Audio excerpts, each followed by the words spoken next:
Whanganui District Council agenda for today, Tuesday the 10th of June. I do warmly welcome those of you here in the gallery today, but I especially welcome my fellow councillors to today's discussion and of course our executive team who are supporting us here today. So with that in mind, we'll just continue with our normal procedure. We don't have any apologies for today's meeting. Thank you, councillors. Our normal health and safety procedures, should we need to exit this building, for those of you that haven't been in this building before, you would out the door that you entered, come and mark, there might be a chair for you somewhere.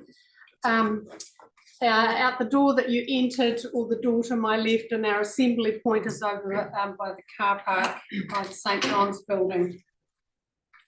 It has been a normal procedure for this council to always start their council meetings with an affirmation, and today I will read that for you.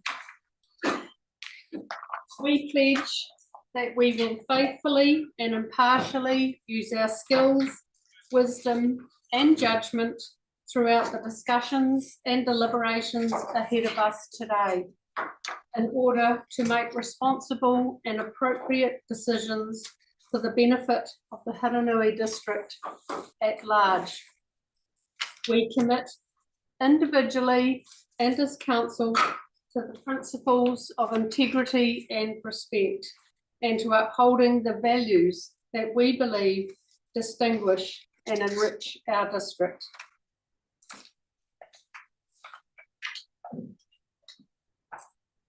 Thank you.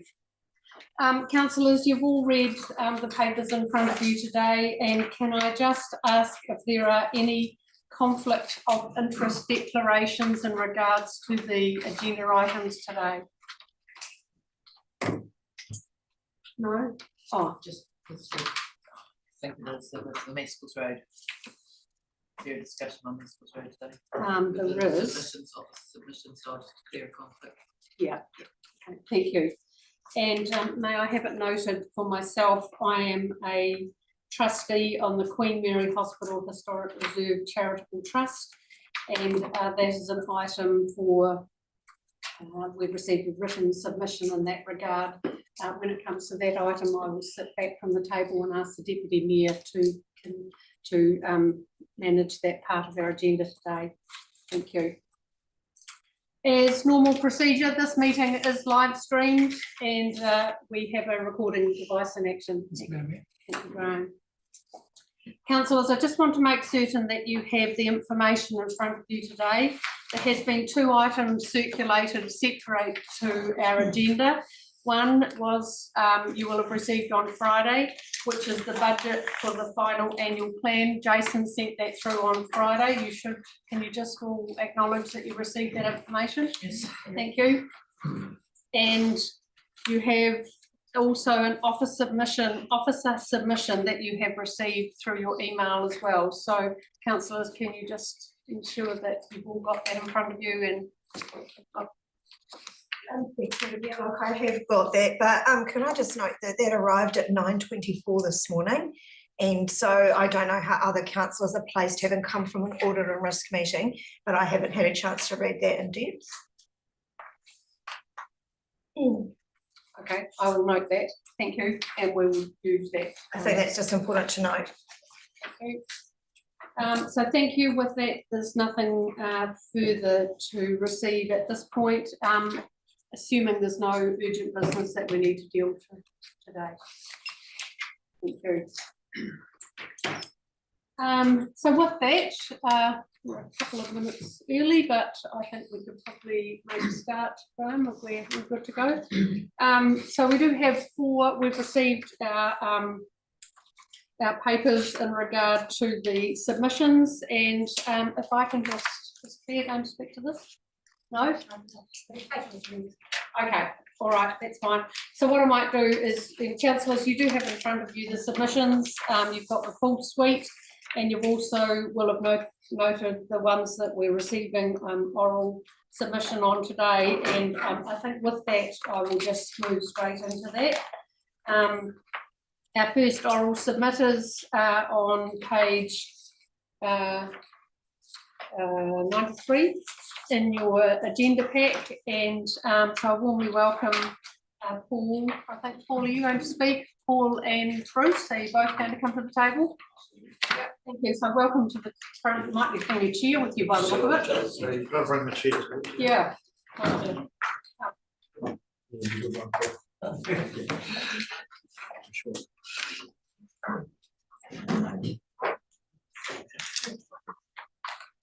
So welcome Bruce and Paul to the table.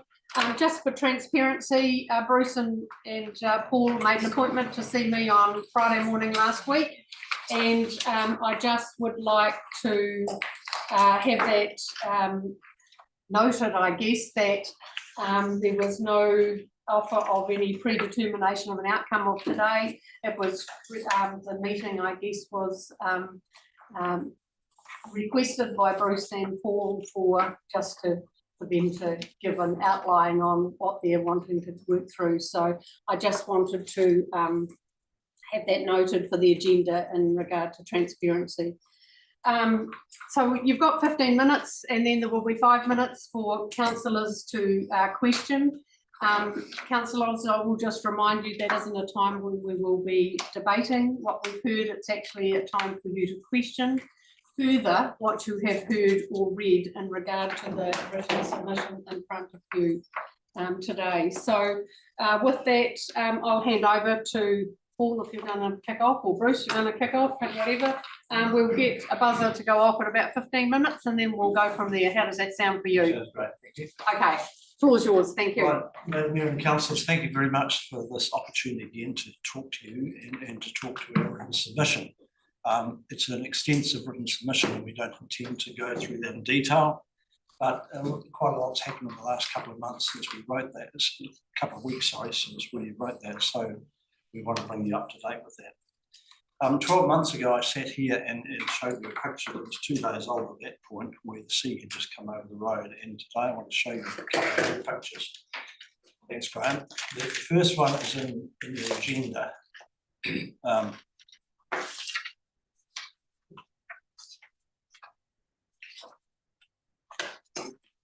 That's the one, yeah. So that's in the bottom right of the page of pictures at the base of our submission. That was taken 3 weeks ago. So just take particular note of where the white signpost is. And Graham, if you wouldn't mind putting the next one up.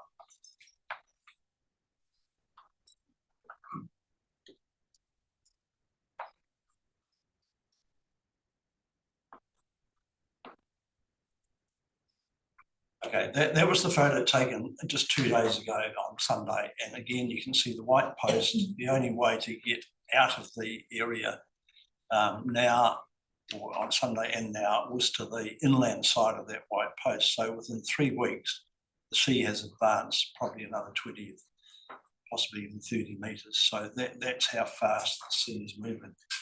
The thrust of our submission is very simple. The effects of climate change over the last few years have now reached and passed a permanent tipping point. Quite simply, a critical section of the existing public road is no longer viable. It's too late to think about rock protection for a permanent solution, or Bluemont bags, or moving the road slightly inland. Attempts at repairs are futile and a waste of ratepayers' money. In our written submission, we predicted that the section of the existing road that traverses what is now beach would disappear whenever there was a combination of high tide and wave action. Unfortunately, as you'll see from the photo, we did not have to wait long. 2 weeks ago, before this last photo was taken, the road was impassable, and it was several days before a grader was able to reinstate it. 8 days ago, on King's birthday, it was a beautiful day, as you may recall, and in the early morning, a lot of people turned up to go to the golf course or to go further up to the rocks or the Rivermouth. While they drove in with no problems, a high tide and some wave action came at about 10 o'clock, and the track, where once there used to be a public road, went out to sea with the tide. As people tried to exit in two-wheel drive vehicles, some became stuck, as did a four-wheel drive vehicle that attempted to rescue them. People were ringing the council, but being a public holiday, were unable to make contact with anyone. Photos were being put on social media. Some went knocking on doors looking for help. Shambles was only recovered when larger four-wheel drives and stronger tow ropes arrived. Of the 90 players on the golf course that day, 80% of them were visitors, and several said they wouldn't be back until the road was sorted. Graham, if you've got a moment, just put a couple more photos of it. 2 days after that, the road was graded and it looked great until yet another combination of tide and wave obliterated things, and the sea moved even further inland. Last Thursday, the contractor sent a digger down and spent all day shifting metal around, tidying up the road. We were really appreciative of that action and were hopeful of it lasting a bit longer than before. But over last weekend, while wild weather occurred around the country, Golf Links Road suffered the worst damage ever. The sea moved inland, further than it has ever been, and the only way for even four-wheel drive vehicles to get in and out was to track inland of the white sign that I showed you before. Yesterday, the road was closed completely, and presumably will stay that way until the swells subside enough to grade a new track. Meanwhile, we had to cancel a tournament on Sunday, which had entries from all over Canterbury, and the only people playing golf in the immediate future will be those who are able to walk in. Every day we're losing money that we just cannot afford to lose. The time for some real action is now. I'd like to hand over to Paul at that point. Those last couple of photos were ones taken on King's birthday Monday, with the supposed rain where people need to start. Councillors, we know the pressures that are facing you, all councillors at the moment, particularly this one. That's why we spent the last 3 years doing our best to work with you and with your staff to get a practical and a permanent, ecologically sustainable, cost-effective solution. We work with the other parties, such as the Waimea Trust, private farmland owners, and the Amberley Beach residents. And we'd like to publicly thank them for their efforts. A special thanks too from Mr. John Priest from New Zealand Wetlands, who did the research and gave us sensible guidance around all the ecological issues. So it hasn't been easy bringing all those people together, but it was because of that collective effort that we've now got access to a solution that's now desperately needed. It's because of the cooperation and goodwill of all those immediately affected parties that the Grierson Ave extension is easily the most cost-effective, readily available, permanent road access solution. I'm very delighted to tell you that at 4:30 yesterday afternoon, after 9 long months working through the application process, we've received the consent from NGAN to build the road as it's been outlined to you. That includes crossing the 2 wetlands with culverts. The last technical hurdle has been cleared. So what we're now proposing to you, we believe, is also entirely consistent with the Council's own managed retreat strategy.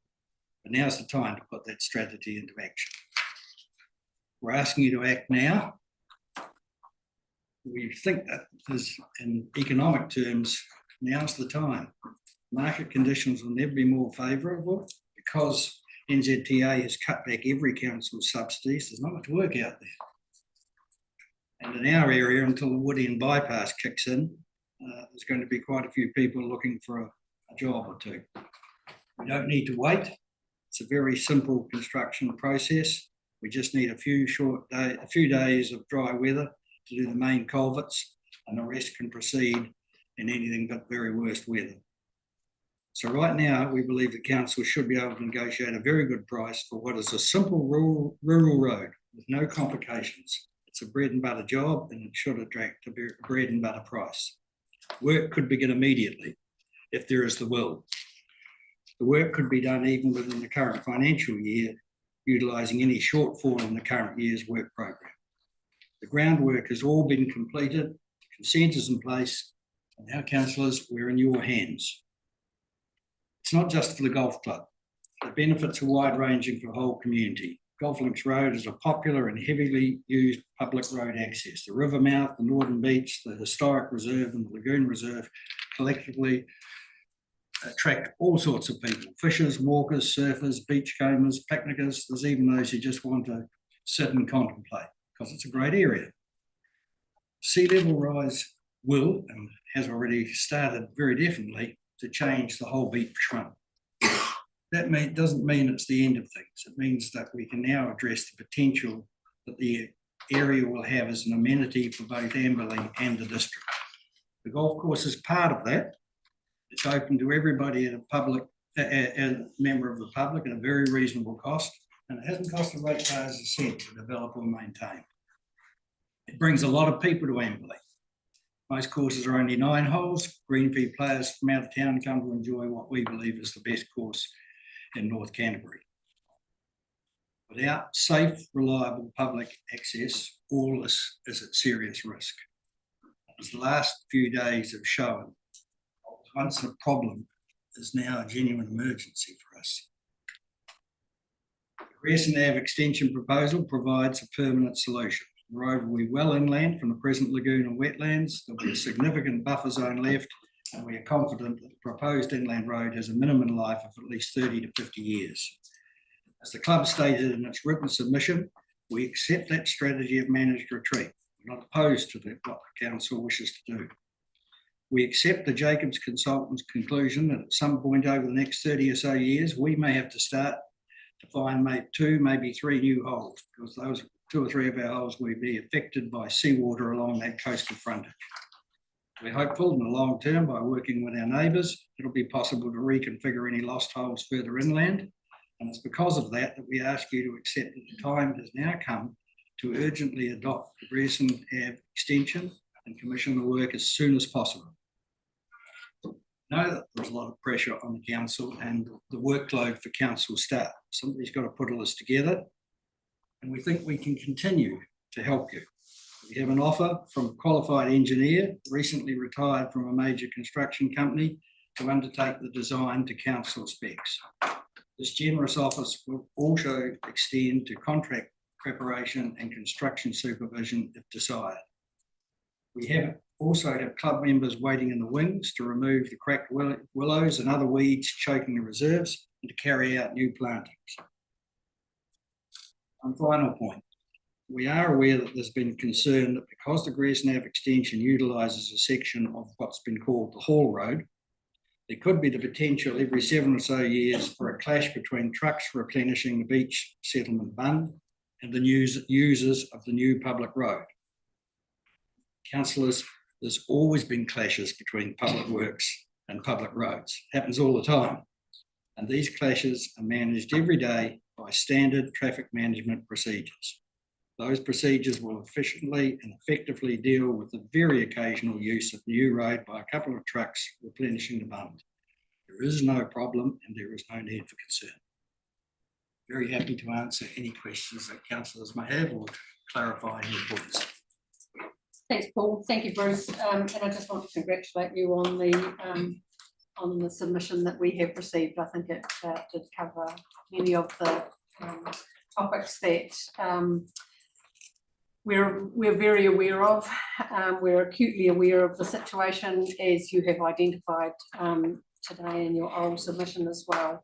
I too went back to June last year and looked at the context of that discussion. So totally I understand and I've heard, and you know, it is for us to consider what we have in front of us today. But you have highlighted some of the concerns, some of the issues, and most of the complexities that we are facing as elected members to this council. So yeah, I'm happy to kick off any questions that councillors may have. Just as a starter for 10, when you talk about a basic rural road, tell me what your description of that might be. So that might give us some context of, you know, we talk about, you know, our legal roads are sealed or unsealed, but tell me what your description of that might be. So that might give us an impression of what you're expecting. Okay, we're talking about a shingle road, except for perhaps 200 metres of the first bit of Grierson Ave. A carriageway width of 7 metres with a running surface width of about 6. Maximum formation with 9 metres, and the road reserve could be as little as 15 metres. and would you expect, if this was going to happen, would you expect that that would become part of the maintenance budget of council? Yes, we would, just like any other rural road in the district. Just wanted to clear that so that we're all on the same page. Thank you. Councillors, questions? Vanessa, thank you. Through the chair. Firstly, and most importantly, congratulations on your consent. And one small thing, like I gather that your membership sits at around 250. And would I be right in Yes, that? about that, yes, Okay. 250. All right, that's great. That's it. Thank you. Thank you. Any other- Thank you, Ross. Question? Through the chair, Paul, the consent granted from ECAN, which I here just go through yesterday, were there any conditions? I haven't seen the consent. Yes, a lot. I'll let Bruce speak to that. There's 29 conditions, but like a lot of consents, probably 20 of those are standard consents. You know, things like accidental discovery, monitoring of various works. The crux of the matter of the consent really is that we had approved the installation of 9 culverts. Okay.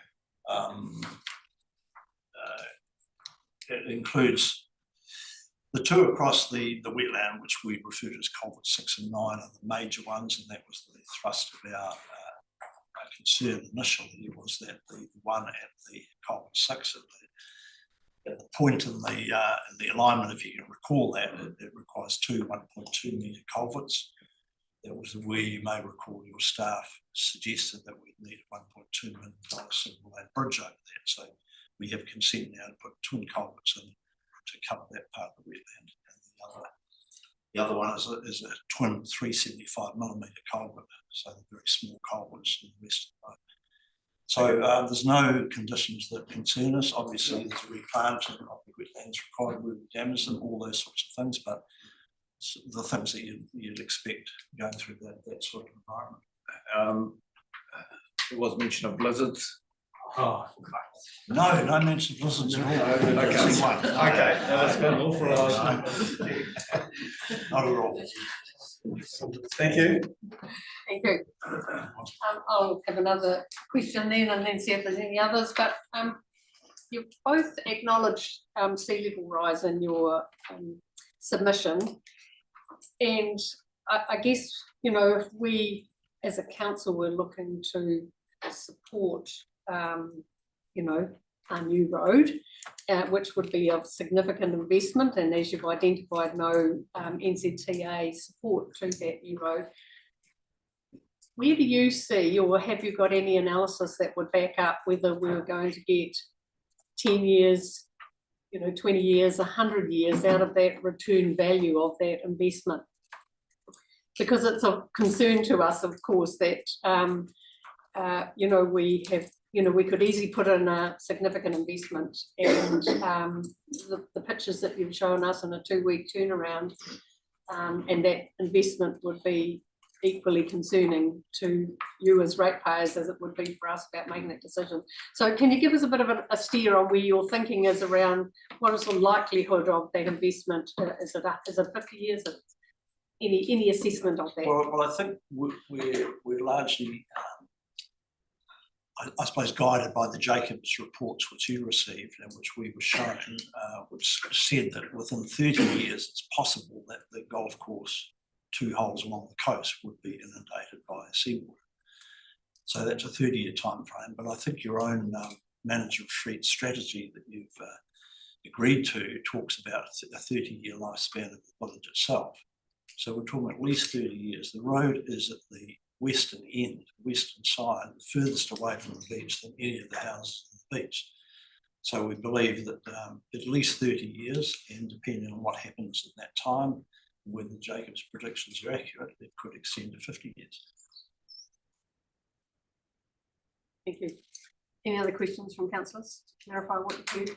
Thank you, Karen. Thanks very much, Mary. Mine was probably not so much a question, but thanks to you, Paul, for addressing, you know, the impact of sea level rise on your golf club, on your grounds, because it seems to me that, you know, 1 or 2 of the holes perhaps along the roadside there will be quite close to the sea, and I had wondered if you'd given thought to sort of proactive relocation or managed retreat, or do you have sufficient land further away that you could still keep your 18 holes, or how would that work? We did have an episode probably 18 months ago where the sea did come over.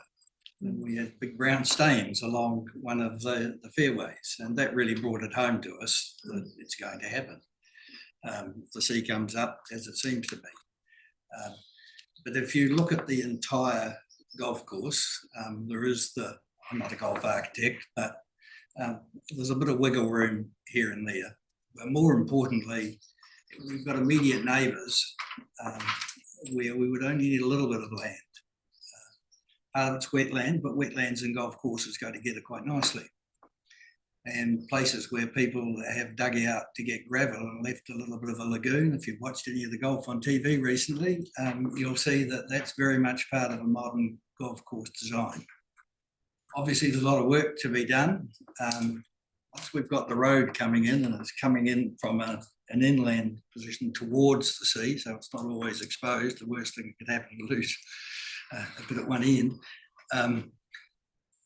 There's a long-term future there. Once we get the road established and we know that we've got that stitched up for at least the next 30 years, then I think we do have to start on a long-range plan and start working with our neighbours. And I think the wider community, because I still believe that that area is not going to disappear. And there's the potential for a great reserve recreational area down there, where the golf course is just one part of it. There's all sorts of things could happen down there. We'd like to work with all the parties. When I say we, it probably won't be Bruce and I, because we'll be dead and buried. So. Okay, I'll take a question from you, Pauline. Oh, thanks, Madam Mayor. Through the chair. If the proposed road, the Gresham extension was to go ahead, so I'm aware that there's the requirement of a land purchase, and also I believe the golf club has made an offer to donate a part of the golf club land to accommodate that. What is that area, and what impact does that have an impact on the amount of car parking that you would have for your members? Well, yes, it does. We would have to change our existing car park. The area of land we're talking about is, well, it's a length of about 450 metres times 15 metres. So, because at the existing gateway we cross a web of Waimea Reserve, there'd be some swapping of land at that point.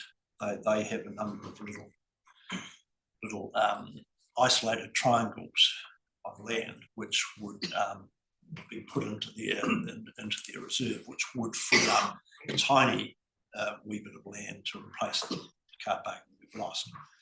At the same time, to make the to put the road through to join up where it extends down past the golf course at the moment.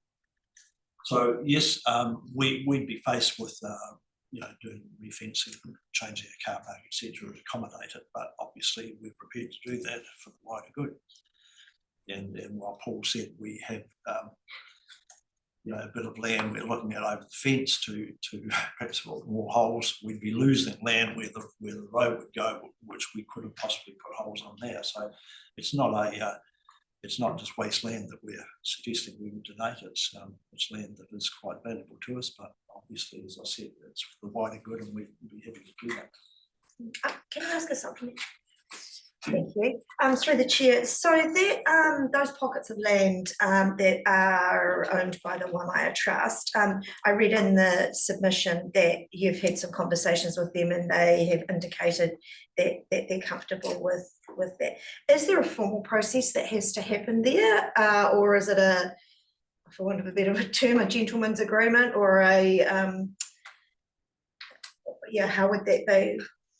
Well, can I just acknowledge too the effort that your CEO Hamish has put in here and negotiating that deal. We put a proposal up which Hamish helped followed through, and as far as I'm aware, there's a memorandum of understanding between the trust and this council about what would happen if and when the road goes ahead, as far as those land exchanges took place. Graham, if you've got a minute, would you mind putting up the next photo, which is just in relation to this, although it doesn't show the whole area.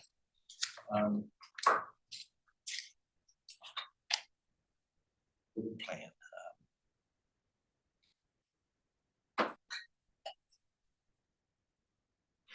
Right, sorry, that doesn't show right up to the gateway, but you'll see the existing road reserve where the culvert is sticking right out into the beach, and that's why we believe that's why it's so vulnerable. If you go right to the top right hand corner, the Maori land is the piece of land right top right corner where the existing road goes through the corner of it. So that's one of the triangles of land I'm talking about.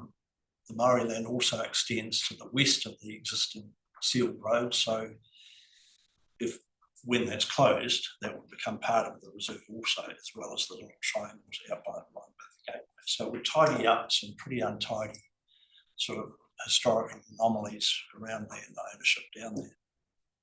Thank you, that's very helpful.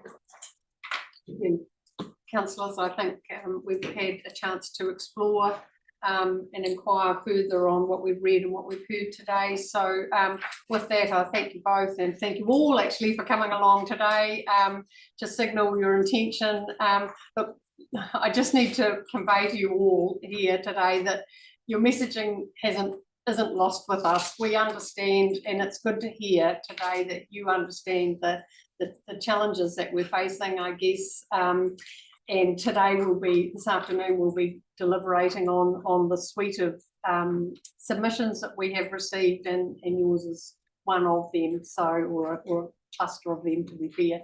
But we will take that. Our affirmation tells us that we will do that with integrity and respect, and we will be doing this later on this afternoon. So we do have some other work to get on with today, so you're more than welcome to stay and enjoy the afternoon with us, or you're more than welcome to go away and do other things. But thanks very much, Bruce and Paul. I appreciate it. Thank you all for coming along.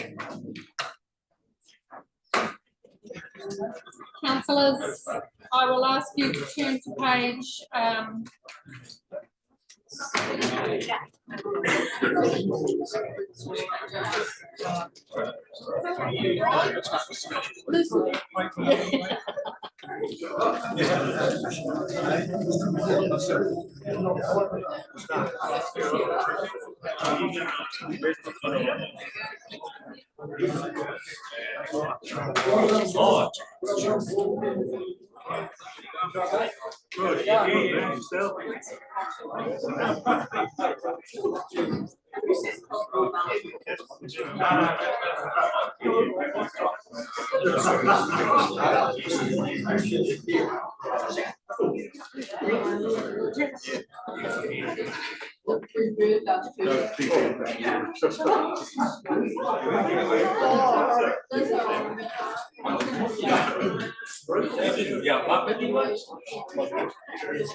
Vince, can I ask you to just shut that door, please?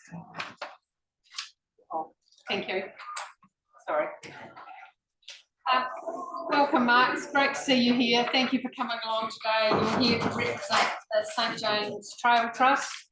We have in front of us your written submission, and you have 10 minutes with 5 minutes for questions to clarify. But can I just have it noted, sorry, before we go ahead, I just noted when I was reading the agenda, you may notice that the page numbers were inadvertently recorded in. So the St James Trail Trust says in your cover page here, and it's on page 63, it's actually on page 67 of your agenda. And just as a reverse to that, the Queen Mary Hospital Historic Reserve Charitable Trust is on page 63 when it was noted to be on page 59. So just have those noted, for clarity. But radio councillors, we will turn to page 67, and we've got Mark to speak to the St James Trail. So floor is yours, Mark. Welcome and thank you for your time, and we'll push the buzzer at 10 minutes and see how we go. Thank you, Madam Mayor. I'm sure I won't need that long. It's really today it's about to say thank you very much for the recognition that you gave us in the long-term plan last year and ongoing for the next 2 more years.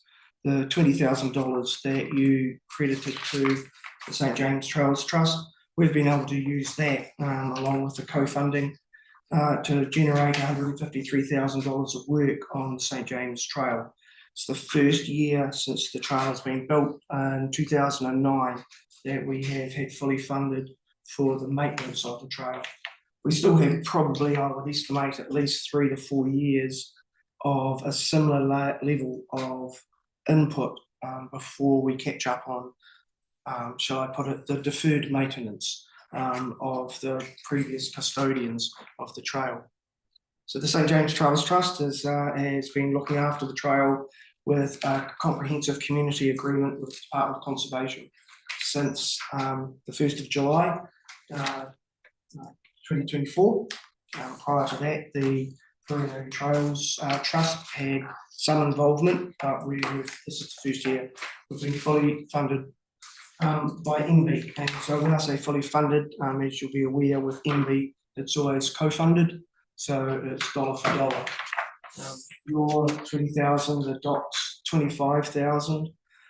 In kind from Middle Peak Limited, which is myself, there's 46,000, and from that we've been able to reach the full level of funding that we can access from MB, which was 90,000 in total.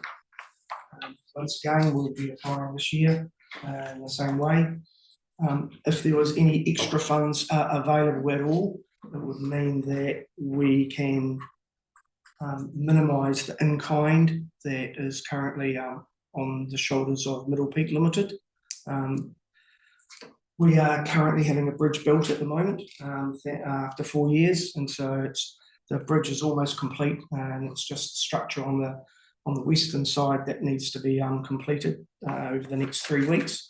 We will have a new 64-metre suspension bridge that will really become an iconic part of the trail, and we will once again have a trail that's fully stitched together.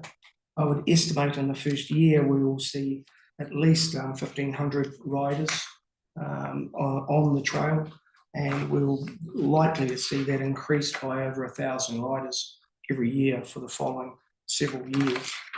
Currently we have around about 2,600 riders on the front facing section of the trail at the homestead and 2,900 walkers. From even without a bridge over the Waihaua, we've still had in excess of 350 riders attempting the trail every year. And so we've been very thankful that while we've had SAR call-outs, we have not had a fatality. With the new bridge, it's a very exciting time. And every one of those riders, through the surveys that I do under the umbrella of MB, we have a good feel for the actual value that they're worth to the Huronui. And prior to losing the bridge, every rider that did the full trail was worth an estimated $484 to the Huronui. And so we had well over 1,000 riders per year. We will see that rise to 2,000 riders very quickly, even with our low, because people can't access the full trail at the moment. The value per ride has dropped to just under $300, but that's still 2,900 or 5,000 people on the trail. That's a significant amount of money that gets spent through here, through the Gateway in Amberley, and through, of course, Hemina Springs. We will be bringing that value back, and that's where your $20,000 goes. It's the ability to turn it into a multiplier. That's the ability that you've given me. Thank you. Thanks, Mark. It's good to hear from you and what work that you're doing, so thank you for that. I'll just check in with councillors to see if they've got any further questions on either what they've heard or what they've read in your statements today. So, councillors, thank you. I've got a couple of questions here, so I'll start with Karen and then I'll go to Ross. Thanks very much for that, Mark, and thanks for your submission. Just wondering if you use a QR code for people to donate as well on your trails? Yes, we do. We have QR codes. We haven't had the ability to have cell reception until just recently. Then we've now got cell reception. But yes, on all of our signage and all of our flyers, we have QR codes, both for doing the survey, which is essential for our funding from MB, but also for the donations. The donations do come in. I've just been looking through the Give a Little page at the moment, and we've received around about $1,500 of donations.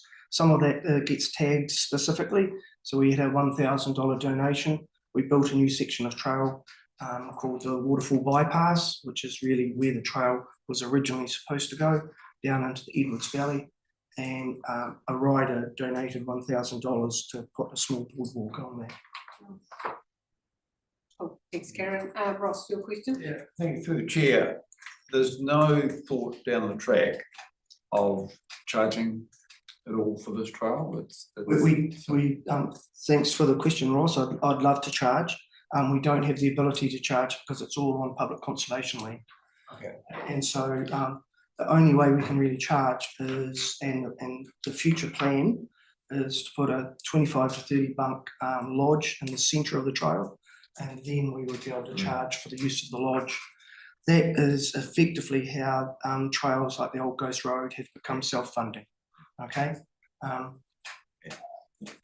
The technique of owning the top 100 millimetres of the trail unfortunately is not available anymore, and that's one of the ways in which other trails have been able to generate funding.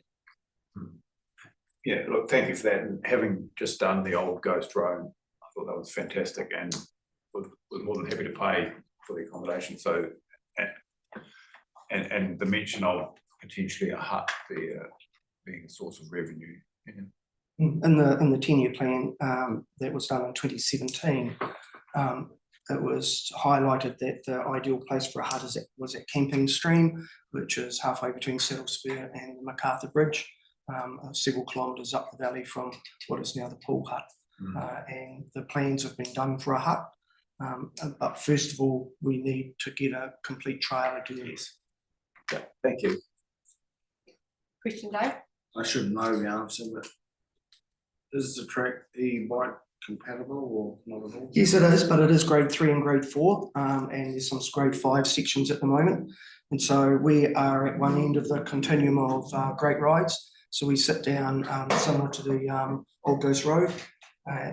One of our biggest challenges, Dave, is that people that have ridden on a grade 2 on an e-bike, on a city style e-bike, that is 100% unsuitable for our trail. Thank you. Question? Thanks, Through Vanessa. the chair. Mark, how do I get a cap? Easily done. Yeah. Okay. I'll drop one out. So you're utilising that as part of your fundraiser? We are actually. One of the things that we've been very privileged to have is the Big Bike Film Night in Hanmer Springs on the 5th of July, and that will be a fundraiser for the St James Trails Trust. The hats will be available for a donation, and it'll either be a cash donation or you can go on, and if you give a donation of $50 on Give a Little, you get a free hat. So that's all on your website, that night, film night detail? It's not on the website, but it is on the Facebook page and it's on the Hanmer Springs. But now, thank you for reminding me. Thank it will you. be on the website. Brilliant, thank you. Right. Okay. Now we'll bring us back to while we're here. Rather than individual, whatever. But did you have a question, Tom? Thank you. Hi Mark, nice to see you again. The spend per night, you've got it up, it used to be $484 and then it went down to less than $300 Spend per person, Tom. per person. Do we think that is, well, the 300 is obviously not realistic. Do we have any latest figures on what that might be, what that potentially could be? The spend per person is what the people spend whilst they're in the area. Yeah. Yeah, and the reason that the 300, it's only 300, is because people are only spending one night in the area with only the short part of the trail available. Right. When we have the full trail open, people are spending between 2 and 3 nights. And whilst riding on the trail costs them absolutely nothing, it's the money that they spend in Hamner Springs and through Amberley on the way to Hamner and Calderton. Yes. So what would you anticipate that spend per rider to be? Would you have any? I would expect the spend per rider to be in excess of $500, and some of the other rides around that are of a similar length, then they can be as high as $800 per person. Yeah. Thanks, councillors. I think we need to move on with the timeframe to meet. So if there's no more questions to clarify a position that Mark has brought to us. Thanks very much, Mark, and you're more than welcome to go around. I think you've got another job to do shortly. But thank you for that. Thank you. Thanks for the support, people. Thank you. Councillors, we now have Paula Lecomte is speaking to her submission. And you will find that on page 41 of your agenda pack.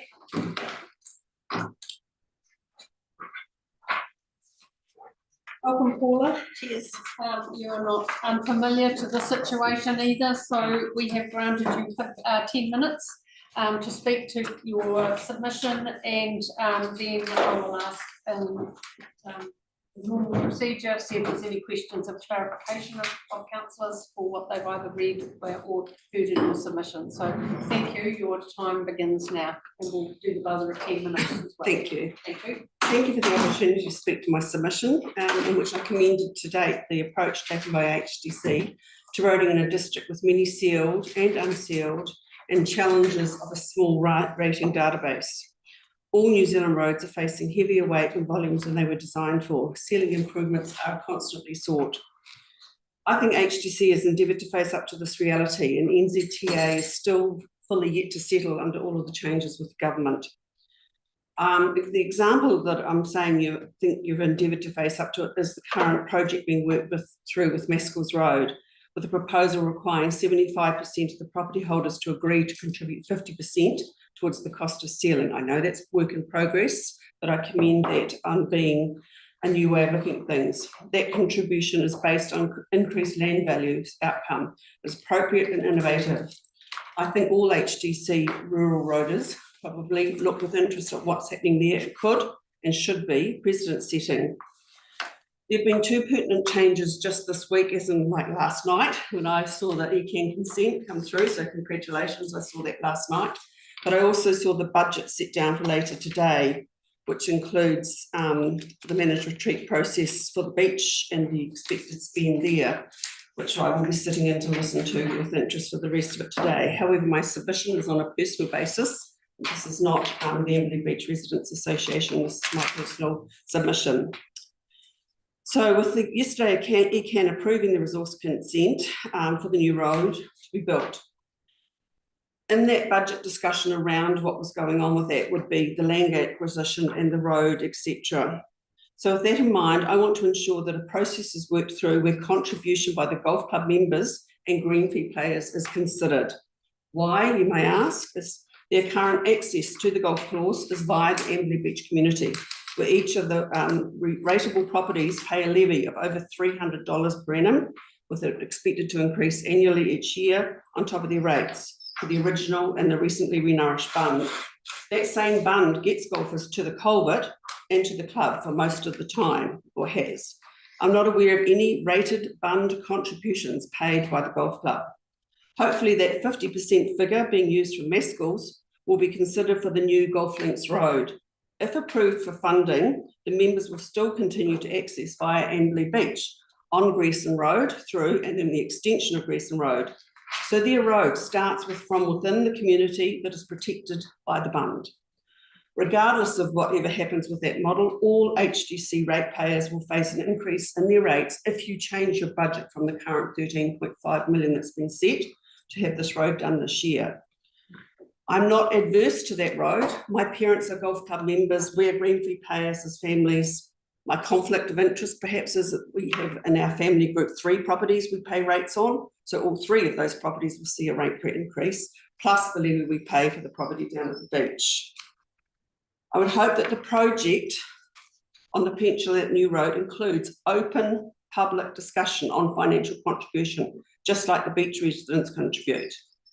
Amberley Beach registered with ECAN and as an interest impacted party, and we will continue to have a view and we'll work with the golf course. We've met with them several times. We saw some of our issues come through in the, what did I read, 100 odd pages last night of the consent, and that discusses those issues, along with our concerns about flood control impediments with the raised road and the risk of culverts.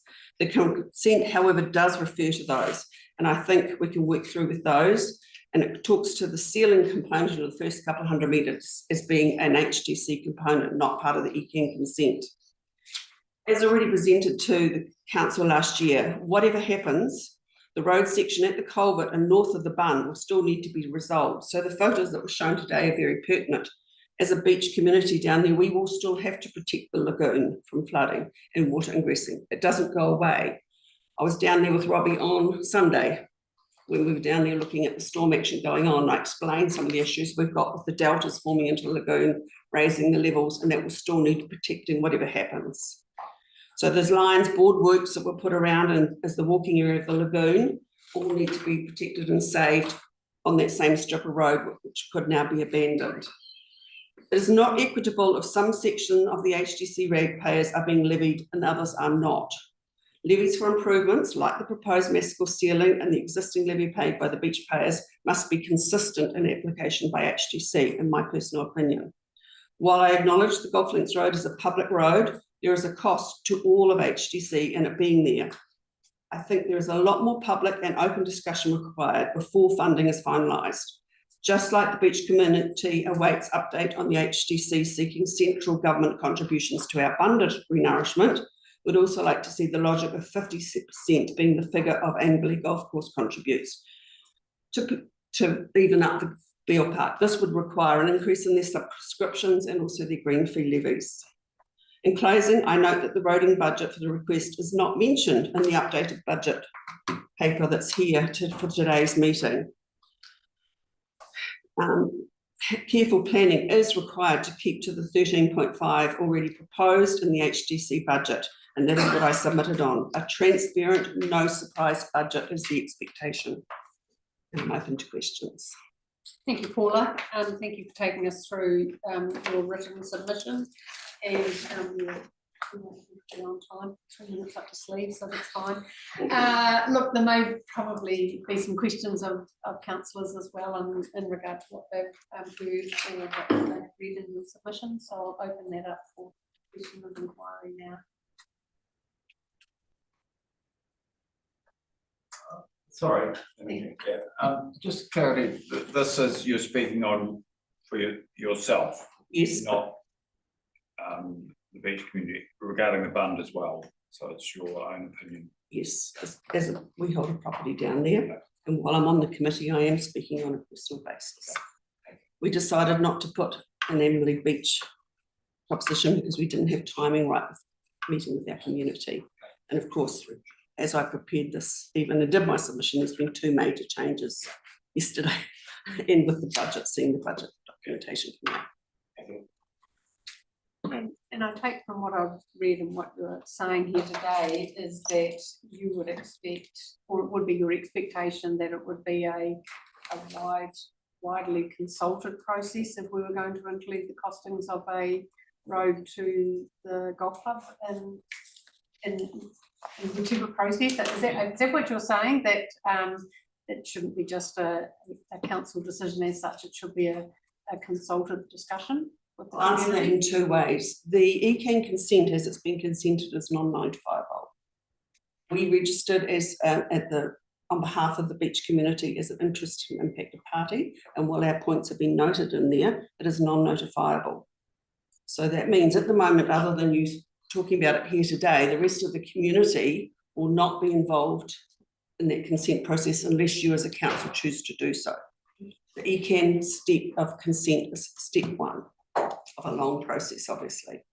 The other side of that equation is the funding side. Yes, I want it to be an open, transparent thing. If I throw caution to the wind, I would say the community doesn't feel too involved at the moment with what's happened at Village Green and the expenditure there. It's gone through a process that's been a bit cloudy. It's been open to speculation, open to suspicion. I don't want this to happen down at the beach. I think there is an unknown situation at the moment where a lot of the community do not realise that the beach residents pay a levy on top of their rates towards the fund. They do not realise that nearly all of our reserve funding that we get for down there goes into that as well. Or they do not realise that we were under an expectation that there would be, as we spoke with last year and handed over to the council in October, central government funding to add to that as well. So funding for the golf course road needs to be very clear and transparent to all of the ratepayers, because it's everybody, whether you live in Cheviot or Culverden or whatever, will be contributing to the road. And yes, the golf course is a great asset to a community asset. I've never said it's not. I want it to continue to be there. I want it to continue to be there as part of that whole beach dynamic community. But we have to start realising under the new equation it's becoming a bit more user pays. And when we're not having any contribution to the fund that gets in there previously and currently and will continue to do so, we have to consider the same application potentially as what is Maskell's Road has, with an improvement by sealing a road. This is an improvement, even more expensive one with the new road. And while there might be volunteer time being offered and assistance, and the council has still paid for the resource consent, just like they paid for the beach one, but the rest of those mathematics have to be worked out so that everybody is very comfortable and can sleep at night knowing it's been fair. Okay, I mean, I guess what I've heard in your closing statement is you're connecting a bunch of things that are happening across not just localised to Amberley or Amberley Beach, but some wider areas. So I'm certain that councillors will actually sift through and add weight or not to what they've heard in your closing statement. So yeah, I think I'll just leave it there. Oh, sorry, Dave. Yeah, Paula, I'm just trying to clarify in my mind, by force of nature or something, the access way into Amberley Beach was destroyed. Would you then, if you took your logic forward, expect the same consult, to put the road back together so that residents in Amberley would have access to get out to Amberley? Would you apply the same logic to that? I've used the word improvement because Maskell's Road is staying whether it's sealed or unsealed. So if sealing is an improvement, this is an improvement by a whole new road being built.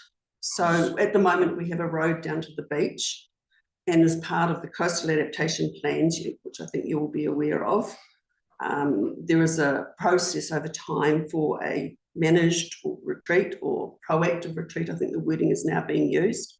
And as part of your budget today, there's talk of a $3.8 million spend for that. So that road may not continue to be there.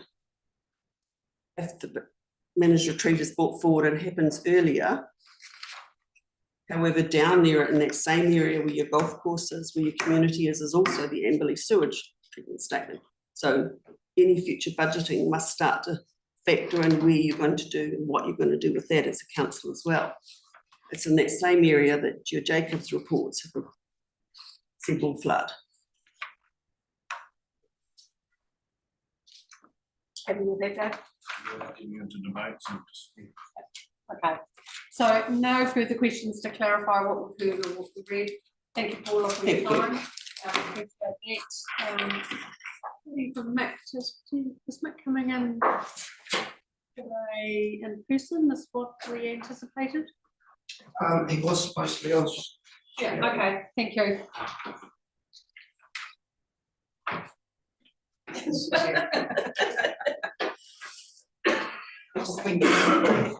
Oh, 63. I can sit at the table with me for it. Yes. Yeah, thank you. Hello, Mick, how are you? Oh, very good. Sorry. Yeah. Nick, I will just talk you through our normal proceedings, but then I'm going to step away from the chair and let the deputy mayor take this part of the proceedings, given my perceived conflict of interest in this regard. But Nick, you've got support of Mark, who's an old hand at this, and you may well be as well. But our general convention at this council was to offer a submitter 10 minutes to speak to their written submission, and then I'll invite, Vince will invite councillors for questions of inquiry. We're not in the debating phase of our deliberation at this stage, so I'll just step away from the table. Thank you. All right.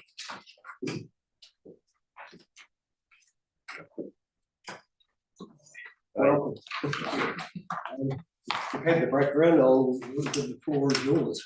Okay, well, thank you very much for having us along. My offside here is an old hand, and me as a trustee of the longest name of a charitable trust I've ever seen, the Queen Mary Hospital Historic Reserve Charitable Trust. When I was asked to join the trust as a trustee, I couldn't believe how long the name was. It took me a little while to work out what it was and what they're on about.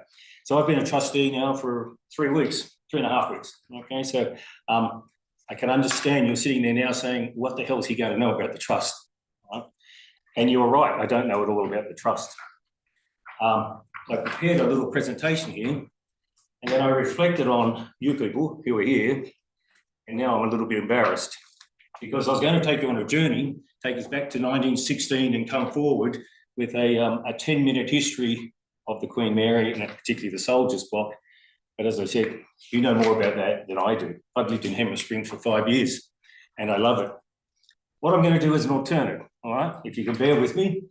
And I'm going to take you on a journey, but it's my journey as a resident, as a constituent, and now as a trustee of Hemel Springs, and what the Queen Mary building means to me as reflective of the community, I hope. Okay, so by the way, if you see me shaking, I'm not nervous. I'm a little bit cold, but I also have a natural tremor from a stroke I had, so bear with me. As I said, when I was walking past the building for the very first times, I was actually walking my dog, Tom, as you know, and I couldn't believe the size of what was there in little old Hemel Springs. I thought, we are so lucky to have this. And so I'd only been in the town in the village about 2 weeks, and then someone told me it was actually closed. And I thought, I can't believe that. Like, why is this asset closed? Why is it sitting here not doing what it's renowned to do? Help people, save lives. So then I thought, imagine if I was a soldier returning in 1916 from the Great War and the trauma that those soldiers, men and women, felt.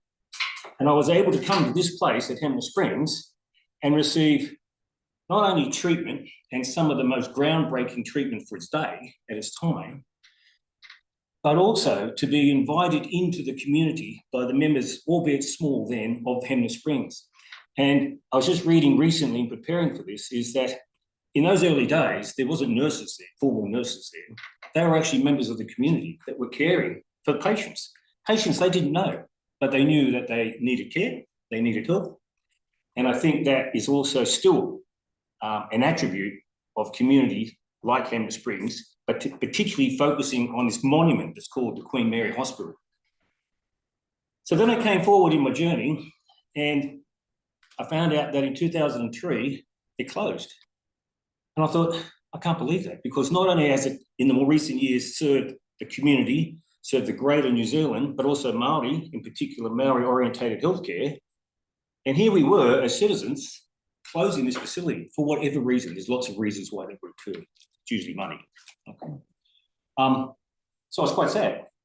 Here I am, a resident of the community with this great icon standing there, this great beacon of care. And as a community, we're closing it down. We're not going to care for it. That's sad. And I think, what a waste of an asset. And in some ways, without being provocative, a little bit of a shame. It's a shame on us as the community to allow that to happen. But thankfully, some 20 years later, people who were before me saw foresight with you people, your council and other benefactors to get going, to repair and restore the Soldiers Block. And I want to take you now, if I can, to April 25th, 2025. I'd like to say a young Mick, but an old Mick is standing in the crowd, looking at many of you people on the stage at the front of a newly restored Soldiers Block. And I was at the back. It's Anzac Day, as you obviously. And I was just listening to what people were saying whilst the various presentations were taking place. I apologise that they were talking, Marty, while you were speaking, okay? We were. And what they were saying, some had tears welling up in their eyes because they said, as a community, we've now given back to society, given back to our broader community, this beautiful building and its heritage and its educational abilities, its tourism abilities. And you'll notice I've just rattled off some of the annual plan there, back to the community. And the guy I was standing was a bit of a scallywag in Hamner. Those for people know him, very tall man. He was saying, Mick, can you see the flag that's flying here? He said, I never ever thought as a community, as a council, as the village, that we would be able to get this going again.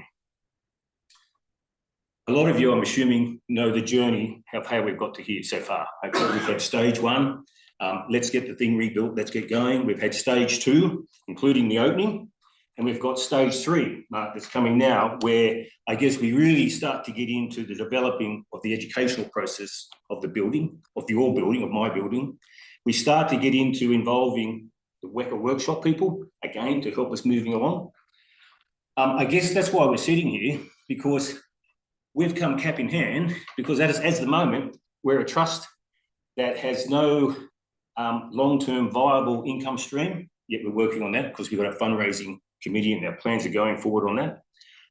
We've got a trust that is full of zeal, from what I've seen in my short time, to restore back to the community, back to New Zealand, back to the broader health system in the sense a historical review, a development, an educational process.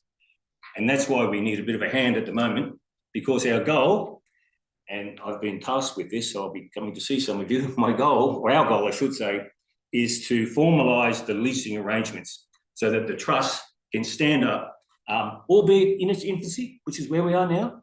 But as we start to mature, we have an agreed lease that we can be standing alone, but with community. We'll never be standing fully alone. We don't want to be like that. That's what we're representing. So that's 7 and a bit minutes. We come cap in hand because we truly believe that the 20,000 grant will get us to our next stage of development as a trust, will allow us some financial freedom, so to speak, to get on and develop the programs, including, as we put in our submission, which is the funds would be allocated to some further restoration, some educational packages, and as all people who like to see what the return on your investment is for council, it would be remiss of me not to say that we're going to have to use some of that money for operational expenditure, which is not really a good thing, but it's an honest thing that we're saying to you. That'll enable us to get on further with our fundraising efforts, gives us that little buffer to get going so that we can get a better return on investment and we can actually start standing alone under our leasing arrangements as we start to develop those. I mean, in reality, we have a trust that has no funding. We've generated around about $495 in donations over the 3-4 open days that we've had so far. We open between 10 and 12 on a Sunday for people to come through. We get between 70 and 100 people coming through, and these have all been cash donations. If we actually had access to some seed funding, we would have a tap and go donation unit on the door, and I can guarantee you we would have thousands of dollars but to do that, to even create a bank account for a charitable trust, we need some seed funding, and that's what we have come for. I must admit, in finalising, when we at our last meeting when we were discussing leasing and negotiating and leasing where that goes, I was sitting there thinking, just as Marcus alluded to, we don't have an income. How could I go to a table? Who's going to give a lease to someone who has no funding, no leasing arrangements? Now imagine you're renting a house and the tenant said, how much do you earn a week? He said, nothing. What's your hope of going forward? We've got to get a start to get us going on a more solid foundation. So I hope I've taken you on a journey better than taking you through the full history. It was my journey, okay? I'll just finish now by saying that I think we should be all in agreement that the Queen Mary Hospital and the Soldiers Block in particular stands alone as not only a beacon of the past, But because of stage 1 and stage 2, it's a beacon of the future where we as a community, where we as a village can take us forward. And that's what I'll leave you with. Questions? Robbie? With that. Queen Mary South, we've got a huge chunk there and plans and a lot of work to do. Where do you overlap? And I'm sort of interested in what's the scope of your charitable trust, because I think if you try and spread it over that, you'll achieve nothing. What's the main start, I suppose? The scope of the charitable trust right at the moment is to get the Soldiers Block up and operational. We want to make that a success, and then we will look further and take on the next projects. But the first thing that we really need to do, Robbie, is to get a viable, functioning community facility up and going. And once we have that, we're still building the trust, in fact. So we still have several trust positions that we intend to fill. We're undergoing a process of looking at where we need the skills for extra trustees. And so that's, we're definitely very much work in progress. But our total focus at the moment is to make sure that we get the Soldiers Block on time, under budget, and exceeding expectations.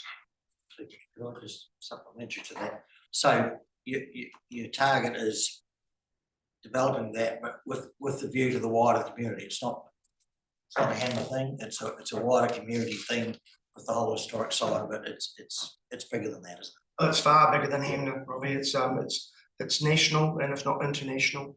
But in fairness, it has to be bigger than just Hamner. Judith, do you want to? Yes, thank you, Mr. Chair. Just to clarify, the lease that Mick is going to be negotiating with the CEO, because that's the council resolution, is just for the Soldiers Block. So it's just, that's all that we're talking about at the moment. Yes, there are wider aspirations, but it's just for the Soldiers Block.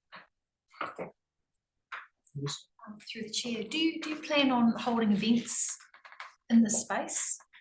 In the near future? Very much so, very much so. And the trust is just at the moment discussing, again, one meeting, Mickey, the trust is just discussing what type of events in fitting with the history of the place. And then likewise to what would be the grand opening event to send the message out that this is what the Soldiers Block is about. It's not an 18th birthday, 21st birthday bash place. It's greater than that. It's got more meaning to that. And that's where we're sort of at the moment, right?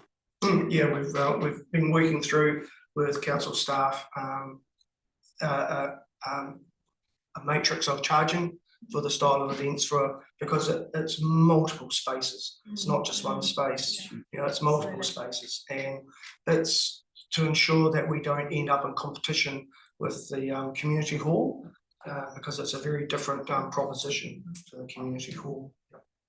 Thank you. Through you, Chair.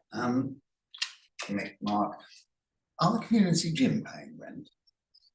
I'm not aware of the actual rent that they're paying, Tom, but yes, they are. So will that go to you? No, that will, and I'm not privy to that, but it won't be coming to the trust until perhaps a negotiation between Mick and the council that will clarify that. But just to give you an essence of how important it is, so the community gym was created over 20 years ago by myself, my wife, and two other couples in Hamner Springs. Well, we became life members of the gym, but we are now paying to use the new gym, whereas previously we used the gym facilities for free. We recognise that the gym has a new future, and we've put the historical future behind us, and we will, including the gym committee, will all be paying for the use of the gym. That's the commitment of the community. So thank you, Mr. Chair. Just it's a little bit of a timing issue, but at the moment the building is owned by the council. So and in the agenda you'll see fees and charges that will be the council's fees and charges for the use of the building. And then once the lease has been negotiated, then the income will then, from then on, will be income for the trust.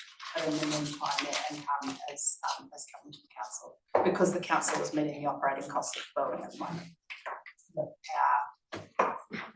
And then, yes, the gym has a lease. Its first year is just working out what was going to happen with their membership and what the running costs are. So it's set relatively low, but with a review.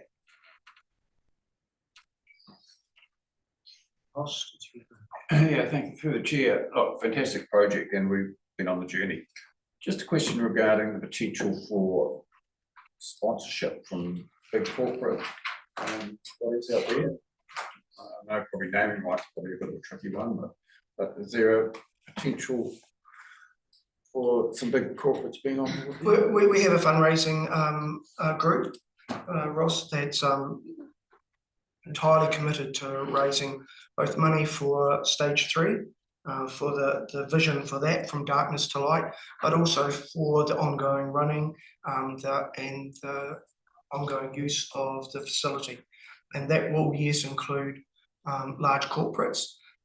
We are quite challenged on how we can use naming rights, because and so we are working through our strategic plan as well, which will help define that and define the offer.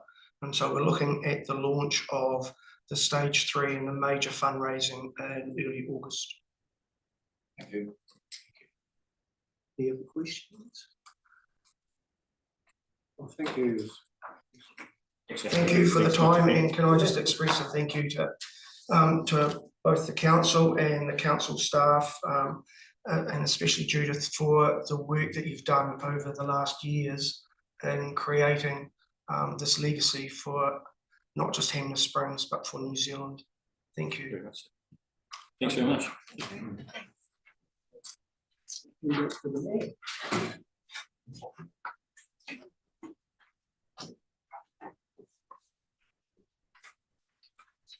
Thank you, Mark.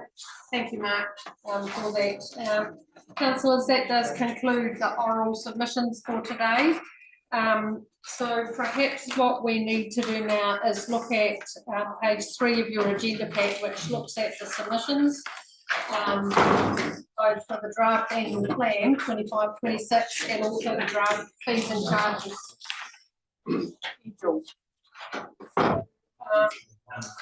I think what would be, what we need to do perhaps is, before we look at the oral, the officer recommendation, that we received the oral and written submission, that we agreed to set the submissions that were received after the consultation, and note that there were no submissions. I'm just perhaps going to ask you to turn to pages, or appendix 1, and I'm just going to do a really quick page turn, and I ask that you just, if there's something that you've got a highlighter mark beside on any submission written that we have received, that you just pull this together, and Graham will note that in the minutes, and then I'll come back and look at the recommendation. Are you all comfortable with that? Yes, good. Okay, so I'm going to skip through unless there's anything else on the submission from the Amberley Golf Club. We've heard from the submitters here today, and you will note that and you will weight that accordingly when we deliberate. There's no other points of interest from that submission. Looking at page 10, the submission from Mr. Atwell, also around the golf club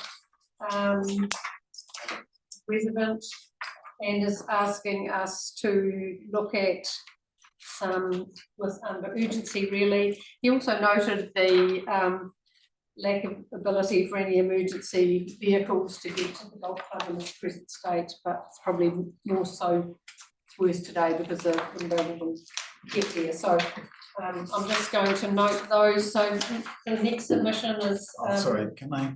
Oh, sorry, Tom. That's okay. Robert Bickle, sorry, along with many of the, along with many of the golf club submitters, have all stressed the importance of it being, the golf club being a community asset. But a substantial number of them voted no to supporting the Waikari Hall. And I just felt that that was worth noting, that their community interest did not extend beyond the golf club to other community facilities such as the Waikari Hall. And it is a substantial number of the submitters who did not feel that the Waikari Hall was a community asset worth supporting. I guess, yes, what you're highlighting is an opinion that you have noted in the, that's reflected through the number of submissions. Yes, And yeah, you're- and you're highlighting- I pointed out on the very first one Yeah. there, and that Yeah. is a theme that runs through the Yeah. submissions. So I guess our response, your response to that you will weight that in your deliberations and as we get to a final result. But we will have that noted as a factor, I guess, that has been recognised in the submission process. So can I go back to Yeah. page 12? So Mr. Robert Bickle, also noting supporting the extension of Gresham Ave. It's about the roading condition, and that's the theme that's sitting there. I'm just going to see what I'll just pull out what I've written, and if you've got any other debate around that, I'm happy to receive it. The next one is from Mr. Richard Cooks, also talks about the erosion, talks about the repeated damages to Golf Links Road and the constant repair of increasing costs. So, and he supports the construction of an alternate route to Golf Links Road, specifically for in the annual plan is what he's highlighted. That's what I read out of it, so if there's anything else. Next one was on page 15 from Val Crooks. Similar messaging around ambulance not being able to get there, imperative that Gresham Ave extension. The golf course entirely funded from non-ratepayer sources, attractive amenity. So that's the theme of that.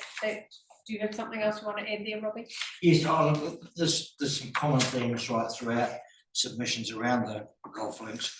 But this was the first one that I put my marking out to, was around, the fact that, the annual golf club cannot survive without reliable public road access, and bringing up the point around considerable savings around consent costs and things that the work that done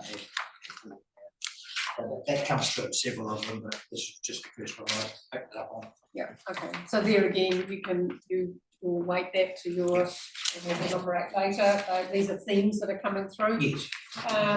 Next one on page 16, councillors.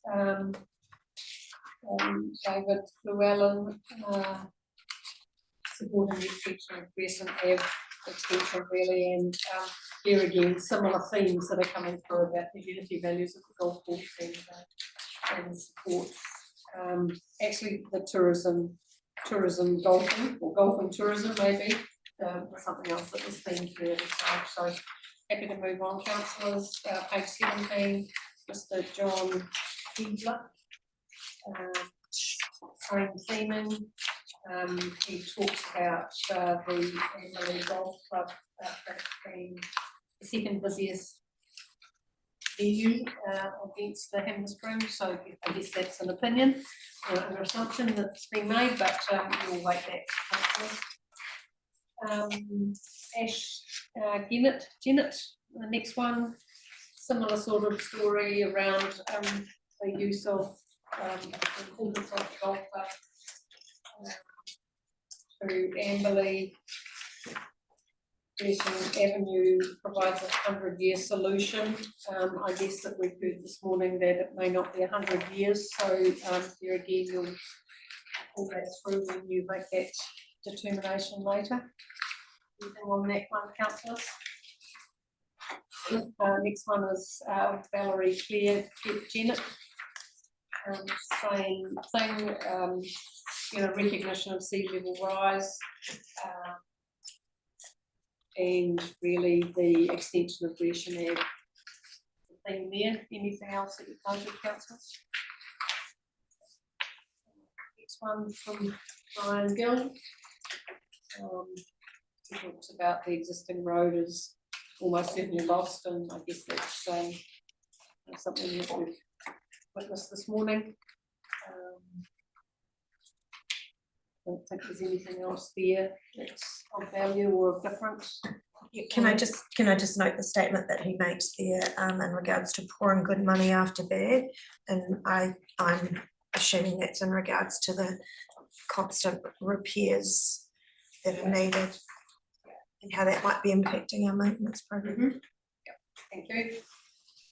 Next one, councillors, I'm kind of hoping, Karen, that when you get something around Waikari Hall or that amenity, that you'll throw your hand up, so I don't lose sight of that as well. So I'll leave that with you. Page 24, Hayden Good, similar sort of messaging, looking to the extension of Gresham Ave. He noted the sort of present goodwill of affected landowner, never be cheaper than now to do it. The theming around Amberley Golf Course and several entirely funded by non-ratepayer sources, so I guess that's sort of their subscriptions for the golf club that we're talking about there. Anything else? Next one, Mark Grover, page 26, similar sort of storing around that. We talked about the Northern Amberley Beach area, it's utilised for other things other than golf. Oh, if I may, just that he makes mention there of perhaps options for a proposed dog park that might come out of Gresham Road extension. Thank you. Yep, we'll pick that up. Thanks, Pauline. Next one, Robert Hassel. Same again, supporting Gresham Road extension. Here, councillors. We would also agree with the Huranui, with the upgrading community. That's a tick on the yes for the Waikari Hall. Correct, that's right, so that's the first one coming through, isn't it? Yeah, thank you. Well, I spotted, thank you. The next one is from Heritage New Zealand, Poheri Pohanga, and their submission really is looking at supporting investment into heritage across the district, recognises adverse effects on climate change, and as council considers further heritage incentives, it's really supporting anything that we can do in that regard. Is that how you read it, councillors? Yep. This one's around fees and charges, I think, isn't it, James Cooper? Offering feedback on the fees and charges. And his preferred option was the status quo, is how I read that. So, everyone else read that? Madam Mayor, this one, officers noted that it was on the fees and charges form. It was generated this one. rates. Yeah, okay.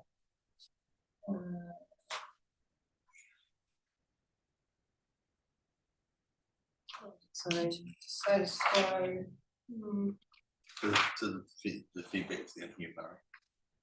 On the bottom, Second page. page 33. Rates are ridiculous. Oh, beg your pardon. Okay, rightio.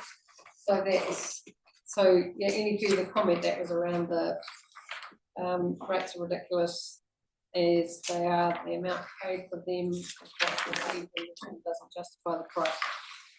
So, again, we'll evaluate that as you need to, councillors. Thank you.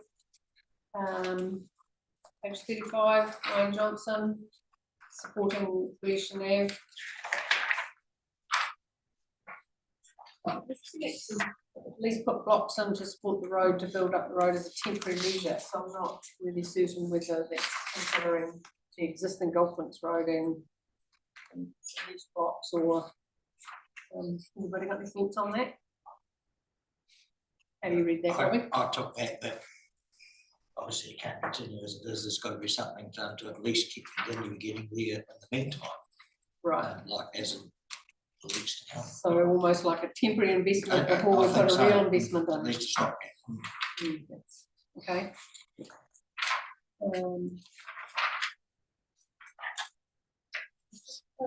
Page 35 and 36. Is that the same person? It's the same person. Don't know, but it appears to be the same name. Appears to be the same, yeah. It's slightly different information. Okay, councillors, you read that? So really supporting the Gresham Ave extension, we talked about it being a no-brainer. Spend enough money that's being eroded away rapidly, so the messaging is similar, isn't it? Next one is someone from JK. But this one also talks about Waikari Hall, Aaron. Halls in the area. Talks about having community vehicles to get people around. And doesn't support the upgrade of the pool as such. So, you read that is there anything else that I've missed there, do you think? No, I think you've got the right take on that. I think they're saying, or whoever JK is saying, don't spend more money on that, perhaps the harbour hall, which they perceive to be being used. Yeah. And perhaps there are other facilities in the area already that we could transport people to rather than doing this hall. That's what I thought. Yeah, and that's the issue. Councillors, that takes us through to page 39. This one is from Roger Keys. Not in support of the grading program, but really congratulating council on the proposed 3.31 rate increase. But wondering whether it's realistic and should it be an increasing rate or increased rate to manage urgent roadworks is kind of what I read from that. Is that what you read, councillors? Thank you, Robbie. Yeah. No, thank you. Pretty much, yeah. Yeah. Any other comments around that one? Thank you.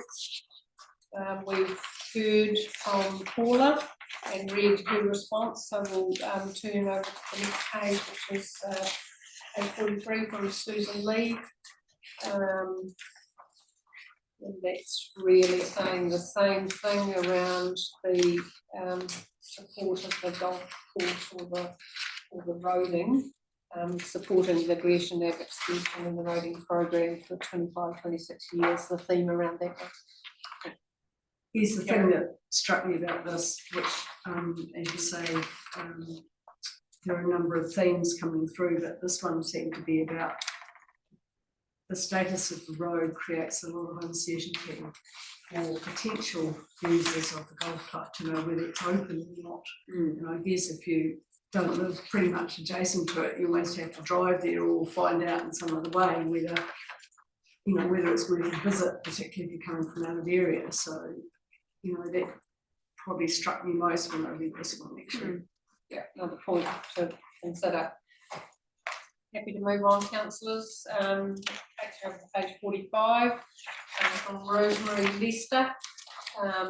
She stated she doesn't agree with the roading program as set out in the draft.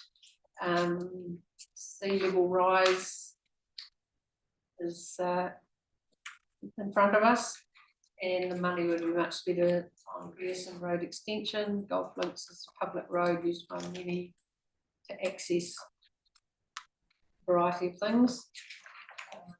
And the same thing all around the club say ratepayers over 100,000 on consent and costs and donating land. So I think that's been, you know, factored across many submitters, isn't it? Anything else on that one? Next one, page 46, Hugh Martin, similar theme. Funding should be set aside to implement the alternative road access to the golf club. He noted the age-friendly community report and to strengthen community groups and service groups. So talked about respect and social inclusion, housing, some other issues in there as well, but mainly linked back to what the golf club provides for the community as far as economic benefits, access to beach and fishermen, and off-roading motor enthusiasts. So yet this submitter actually brought in some other aspects. Thank you, Vanessa. Through the chair, look, I just wanted to also highlight in this submission the comment or reference to the age-friendly communities report, and when you've given the demographic, the majority demographic in the ward, particularly in Amberley, is 70 plus, and also a very obvious demographic that was present in the chambers this afternoon. I think this is something that deserves a special highlight. Yeah, that's why I noted it as well, because it was adding to your comments. Yes, totally. Thank you. Okay, happy to move on. We'll go to page 48, and this is a submission from Lyndon Matthews. And this is really around, he supports the roading program as it stands for 25-26 funding round. He supported the council's 3.31% rate increase, given probably the year that's been, but also was fairly direct in his opinion around the spend on community halls in particular. Waikarri, I guess, is what he was talking about, and was looking towards a single-use facility for that community. So that came through quite strong. Any other comments from councillors? Right. Probably just a comment, if I may there. I think he could well be referring to a plethora of facilities available in both townships.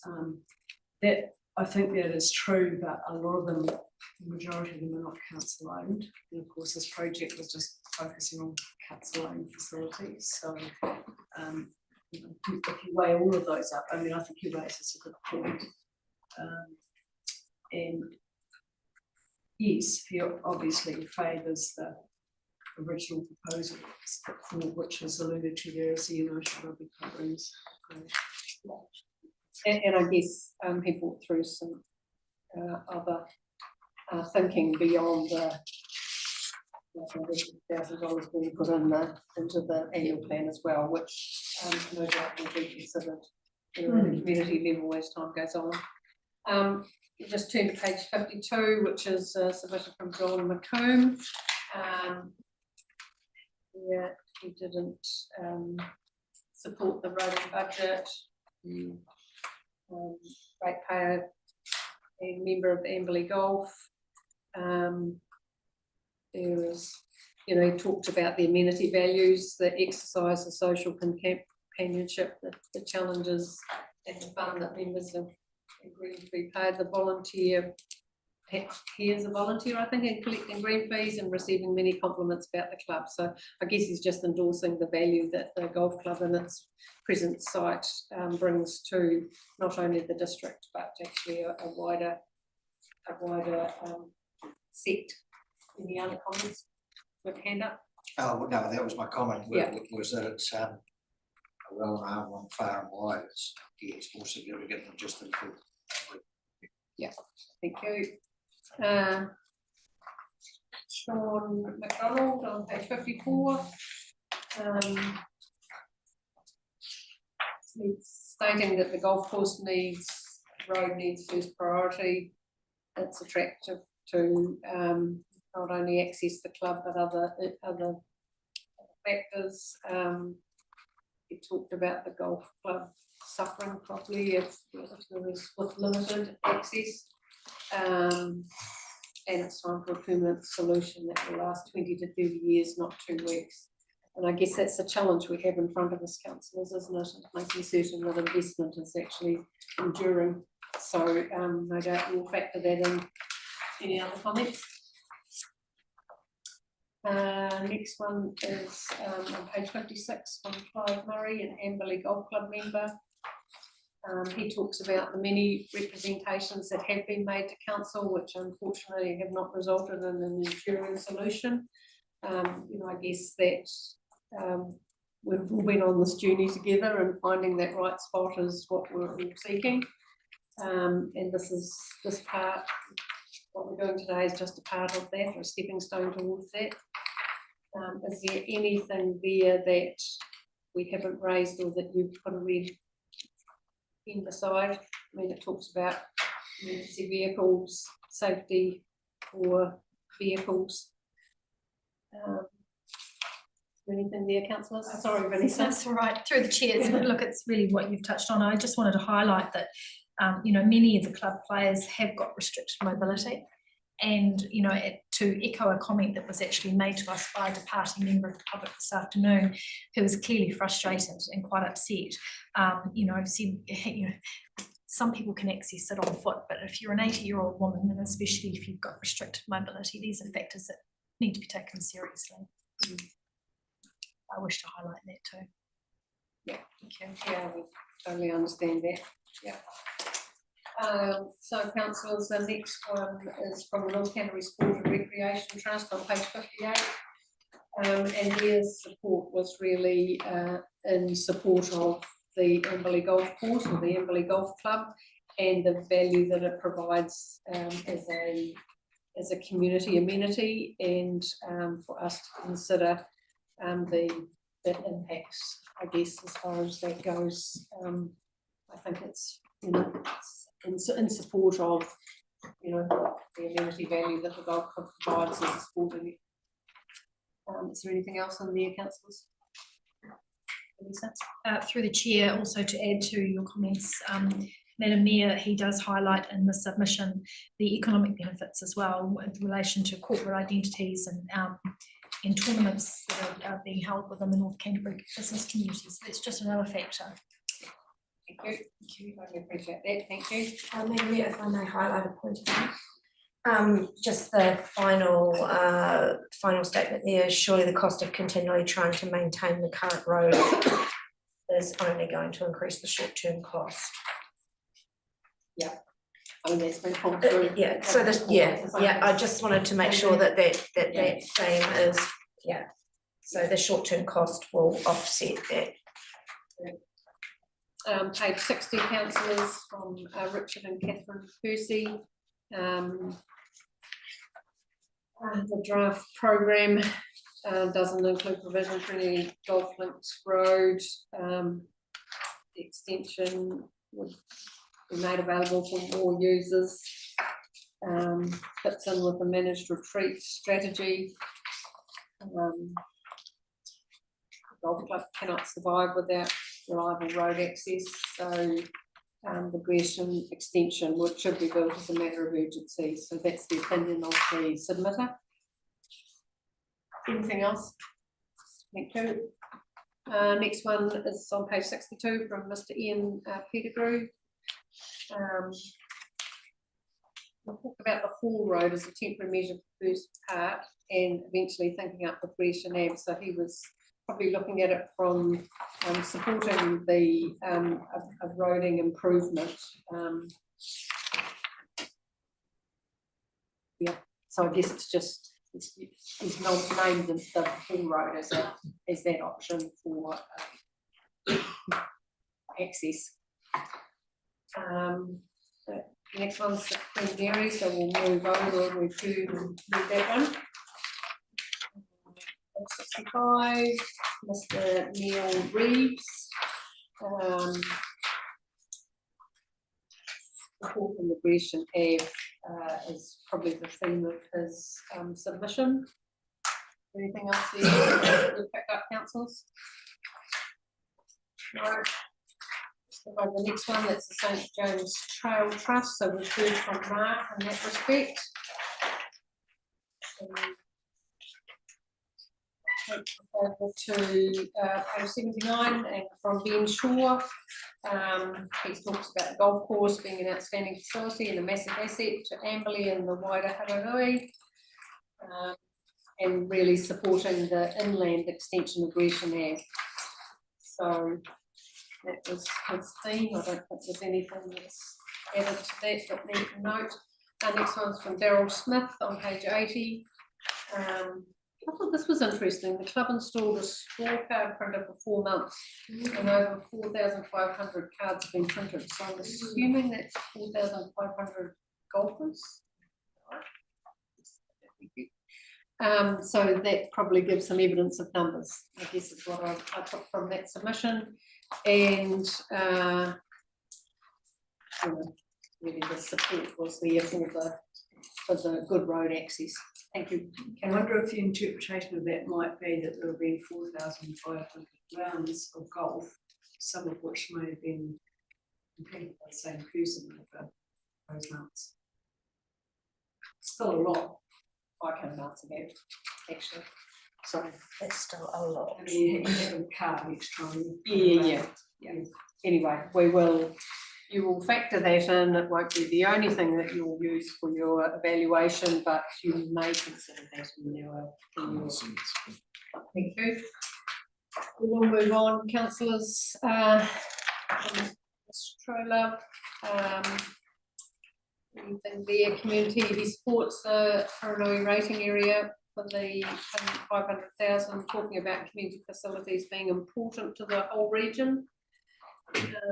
And then annual fees were too steep.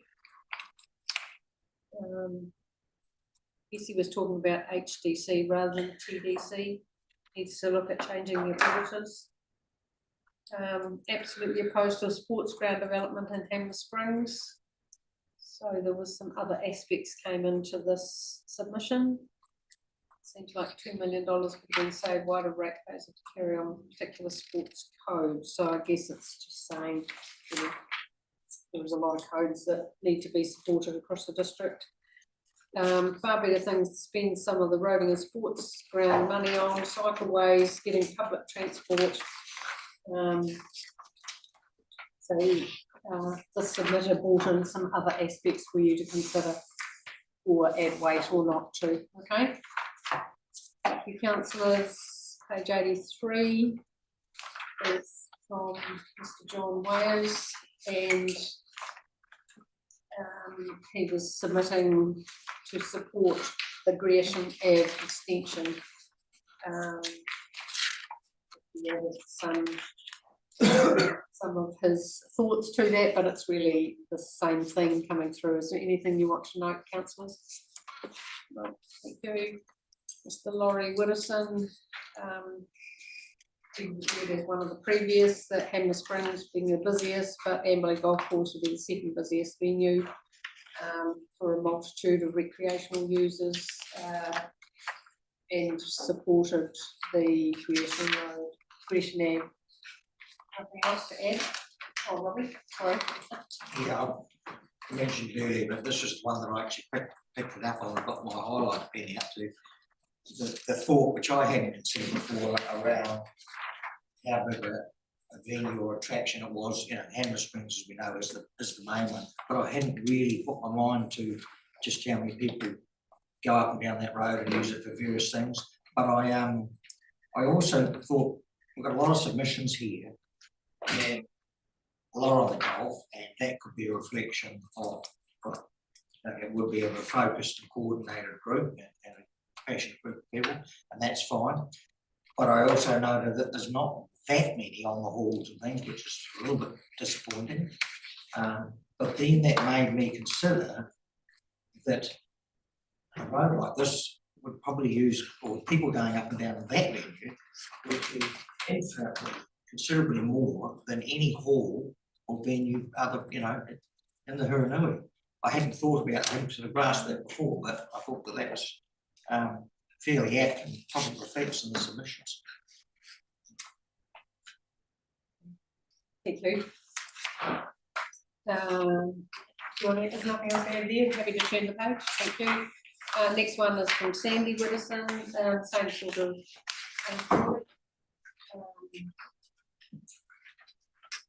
Springs versus Amberley, and supporting the Gresham Road.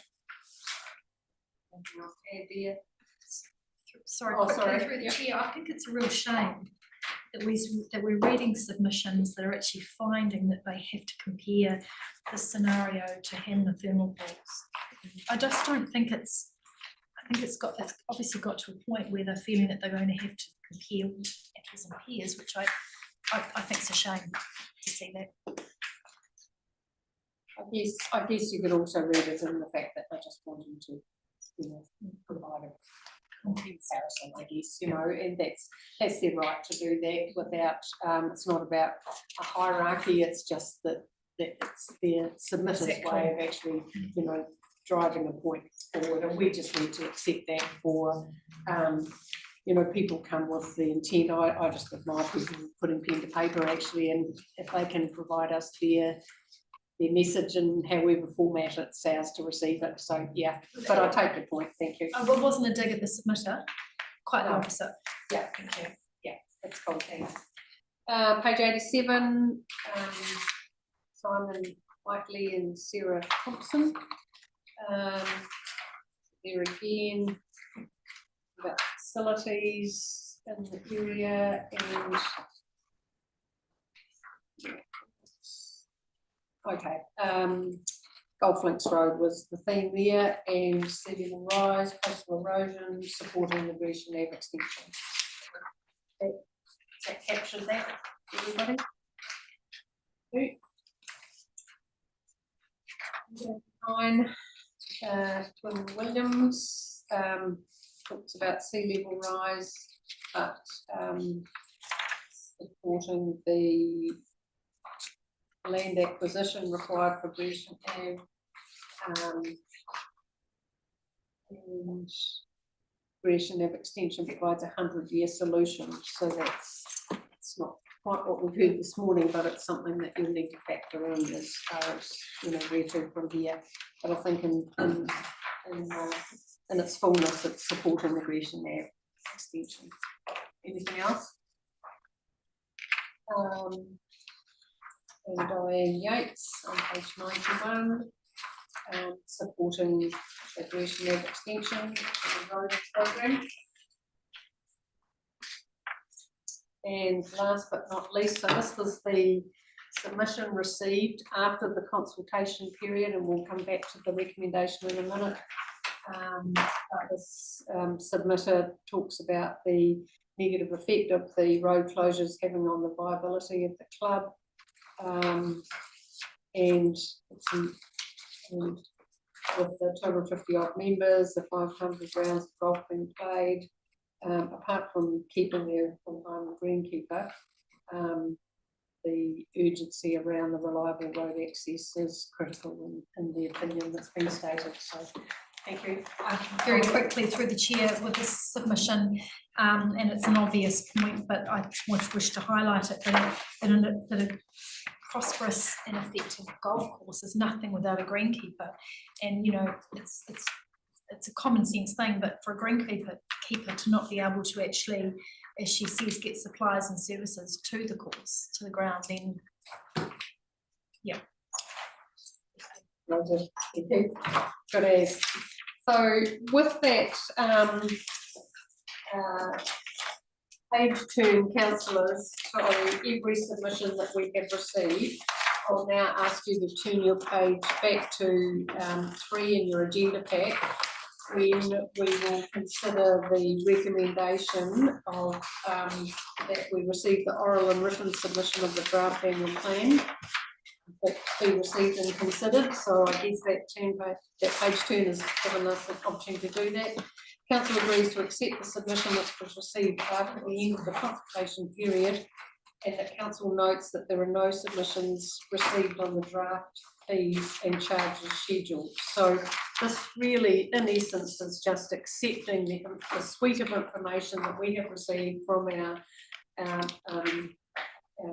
public, or through public submissions, and accepting the late submission in that regard. So. Madam, just the part of the resolution noting that there were no submissions received on the draft fees and charges. There was a submission received on that form, which could potentially have been about fees and charges. It mentioned rates, but it might have been talking about the rates charged in those fees and charges So I think you need to be able to read that submission in both ways. Yeah. You know, it could have been about rates, but it could Yeah. have been about fees and charges, so I think. So we might need to look at, Context there. perhaps, someone's willing to look at the resolution and, consider the advice that we've just received from the CE, and that the council notes that there were, If I could, Madam Mayor, Yeah. council notes that there was a Yeah. submission received on draft fees and charges, and you will do with it what you like. so really we're just altering that word. that one word. Do you feel comfortable with that, councillors? Are you happy that we've given due diligence to all of the information that we've received in that recommendation before we go through the rest of our agenda here today? Someone was of the mind then, thanks Karen, of the mind too. Look at the recommendations, and with that slight alteration to note 3 in the, as written on page 3 in your agenda, is that correct? Correct. Thank you. Do I have a second for that? Thank you, Vanessa. Is there any further statements that councillors wish to make in that regard? That being the case, I'll put that motion all in agreement to receiving information. Please say aye. Aye. Those against? Thank you. Oh, yeah. Nice. We look at this now, 1.2.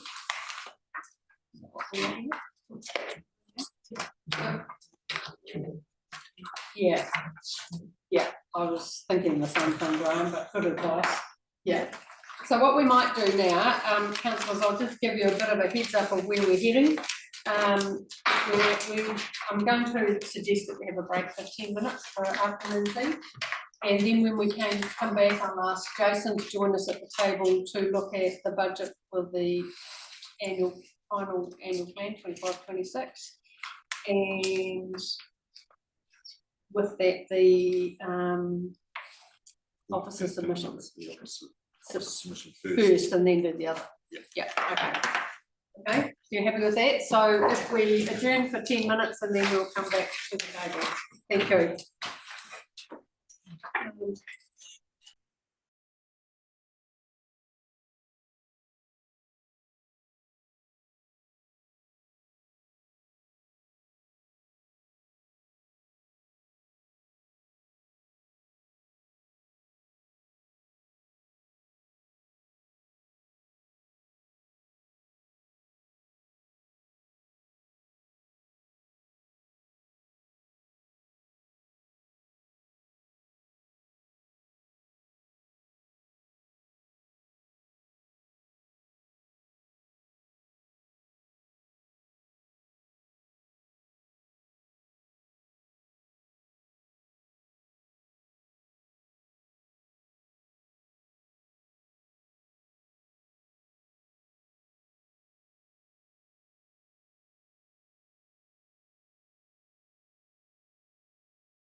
Thanks, councillors.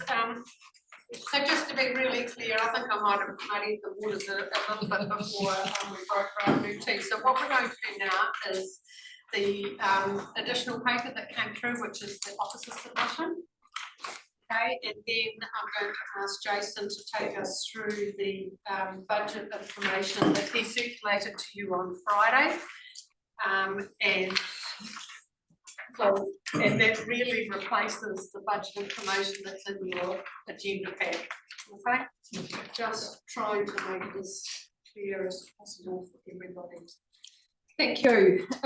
Thanks, Jason. We've got in front of us the officer submission put together by you and your colleagues. And perhaps if you can just talk us through that. Maybe just take a little bit of time because it was noted by councillor White at the beginning of this meeting that this information has just been presented, and whilst it's not, you know, not completely new information, I think we need to just work it through in a diligent manner so that we don't have any, you know, measures overlooked. So I think that would capture us all up to speed on that one. So thank you. Thanks, Jason. Thank you, Madam Mayor, and apologies, councillors, we just overlooked the officer's submission to be part and parcel of the submission hearing. The items that are listed there have been included as part of the changes to the proposed changes to the budget in the report that I had provided, first of all, for the agenda, but then updated on Friday. So yeah, it's just a mismatch there. So, but there were, as is the normal case, there are things that are highlighted by both council committees, or things that become apparent after a draft annual plan or draft budgets go out for consultation, and this year is no different. So there are 6 particular items that we just needed to work through. So the first one, if we flip to page 5 of this supplementary report that Graham said through. The first lot of changes we needed to make is to the operational budget for the Hammer Springs Thermal Pulse and Spa.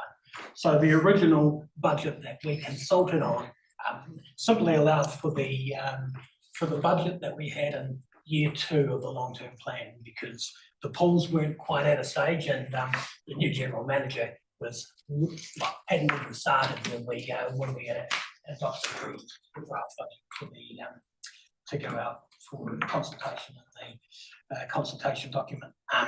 So since then, working through with the management committee, and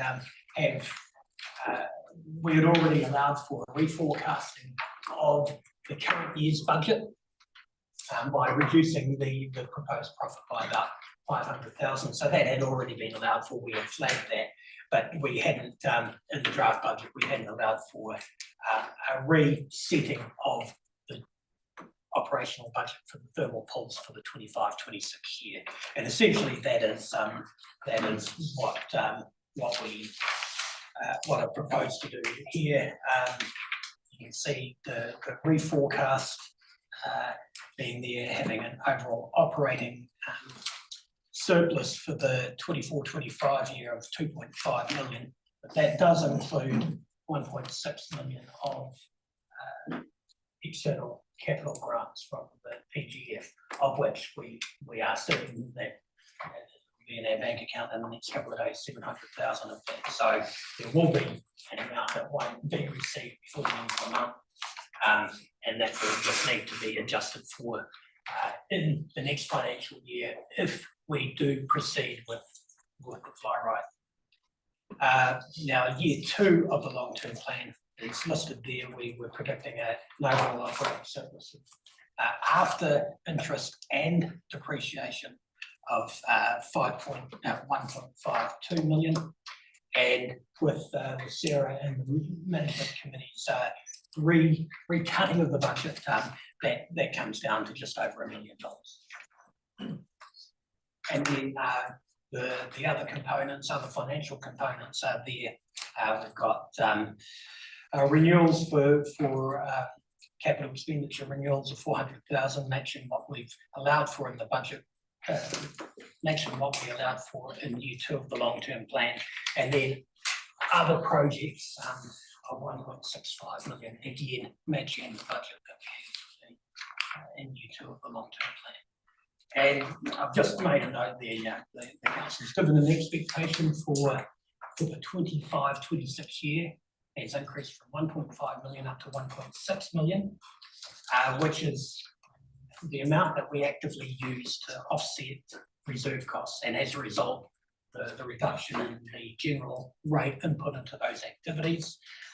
It's made a note if the overall surplus after depreciation interest is lower than that, dividend expectation, then the amount of funds that are applied to debt repayment is reduced. We just don't have the cash to fully fund depreciation. So as a result, there is any variance there, either increases the internal debt or reduces the internal debt if we do exceed the 1.6 million at the end of the year. But on the face of it, this doesn't have a direct, unless the council wishes to lower the dividend expectation, it doesn't have a direct effect on rates for the 25-26. There is an adjustment required to external debt because we're $500,000 down on our profit expectation that comes from the thermal pool's internal debt, which in turn comes from the council's external debt. So it's there's a wee bit of an adjustment to our external debt and the external interest as a result, which again flows through to a minor change to the overall rates increase.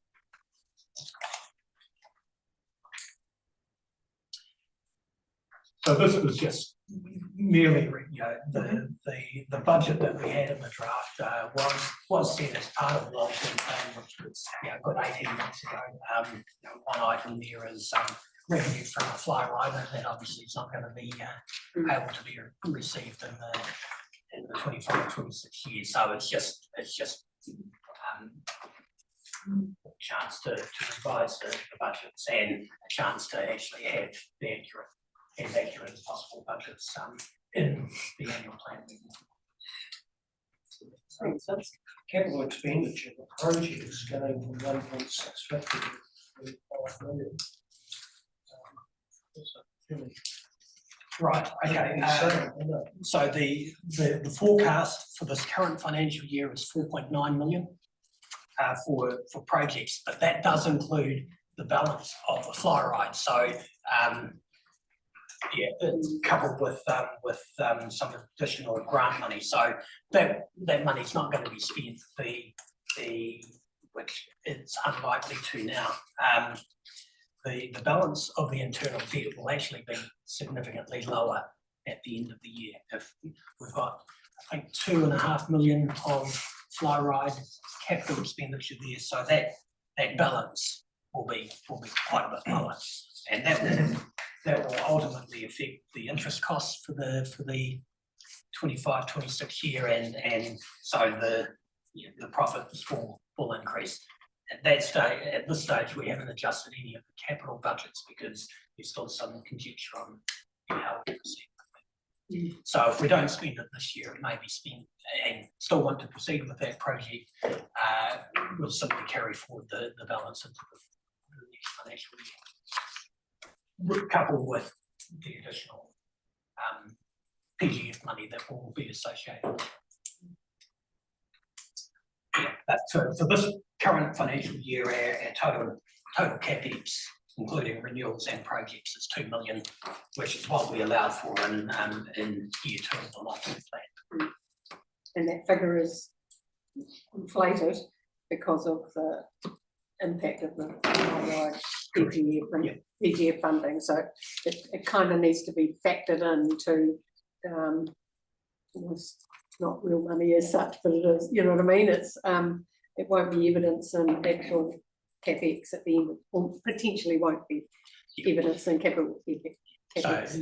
So if we don't spend any of that 2.5 million, that closing internal debt will sit around that $16 million mark rather than $18.5 million mark. But there would be need to look at the reduced capital grants as well. So we've still got what, 900,000 in abeyance. Yes, very much so.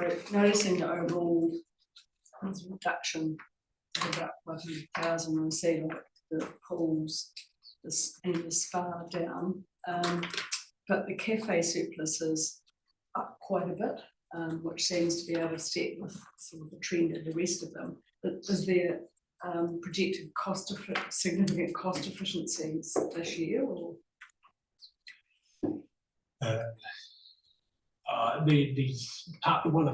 One of the projects that are underway is extending the footprint of the cafe, putting a much enhanced outdoor area, which is expected to increase clientele. Right, so what we're talking, what Jason's talking about there is that the veranda that overlooks the children's play area, to bring that into an internal cafe area, so that would greater improve the usability of that space on cooler weekdays. Yeah, that's right. And actually, I think Sarah also talked about for special activities, you know, like a children's birthday party or something, and it would be incorporated internally as opposed to a veranda decking as we know it at the moment.